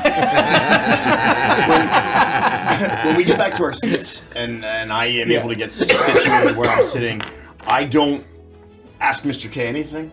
I don't want to know. I don't care. The only thing I do is I sit down and I just look out of the corner of my eye, keep my eye on that box. Yeah. I trust Mr. K implicitly, and I'm just watching to see what happens because I'm curious. I'm curious if he did anything at all. We don't know. I don't want to know. I just want to see what happens. I don't say shit. Ditto. It's very hard for me not to look, but I'm just trying to do my best to enjoy the opera like any other opera goer. What took you so long, Bernard? I spilled Where my salt are in my a salty. chocolate No, I peanut was unable to snacks? bring. I was able to get some crispy boys, as this young lad calls them. Would you like one? I want my peanut snacks. Well, never do anything I right. can't go back. The cafe is closed. Didn't you hear the tones? Boom, boom, boom. I put you in my room. Here, I promise you will enjoy it. Enjoy it. I shall. Happy anniversary, my It's loves. also my birthday, you Happy care. happy birthday. Just enjoy the fucking opera. Moldy butt woman. You all get back to your seats, and you watch the private box where Avrima is sitting. You watch her hold the colorful drink in the elongated cocktail glass that you poisoned. You wait with bated breath, hoping that she drinks. Finally, she raises the drink to her mouth. Then, she pauses. She glances down at the liquid briefly, before placing the drink down beside her. In a rigid but swift movement, she stands up, and while the second act of the opera is beginning, she turns around and quickly strides from the box. It is unmistakable. She knows. And that is where we'll end the session. Oh no! No way! How?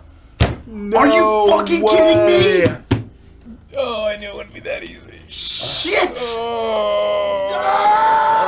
These guys were in the kitchen cooking together all those years ago.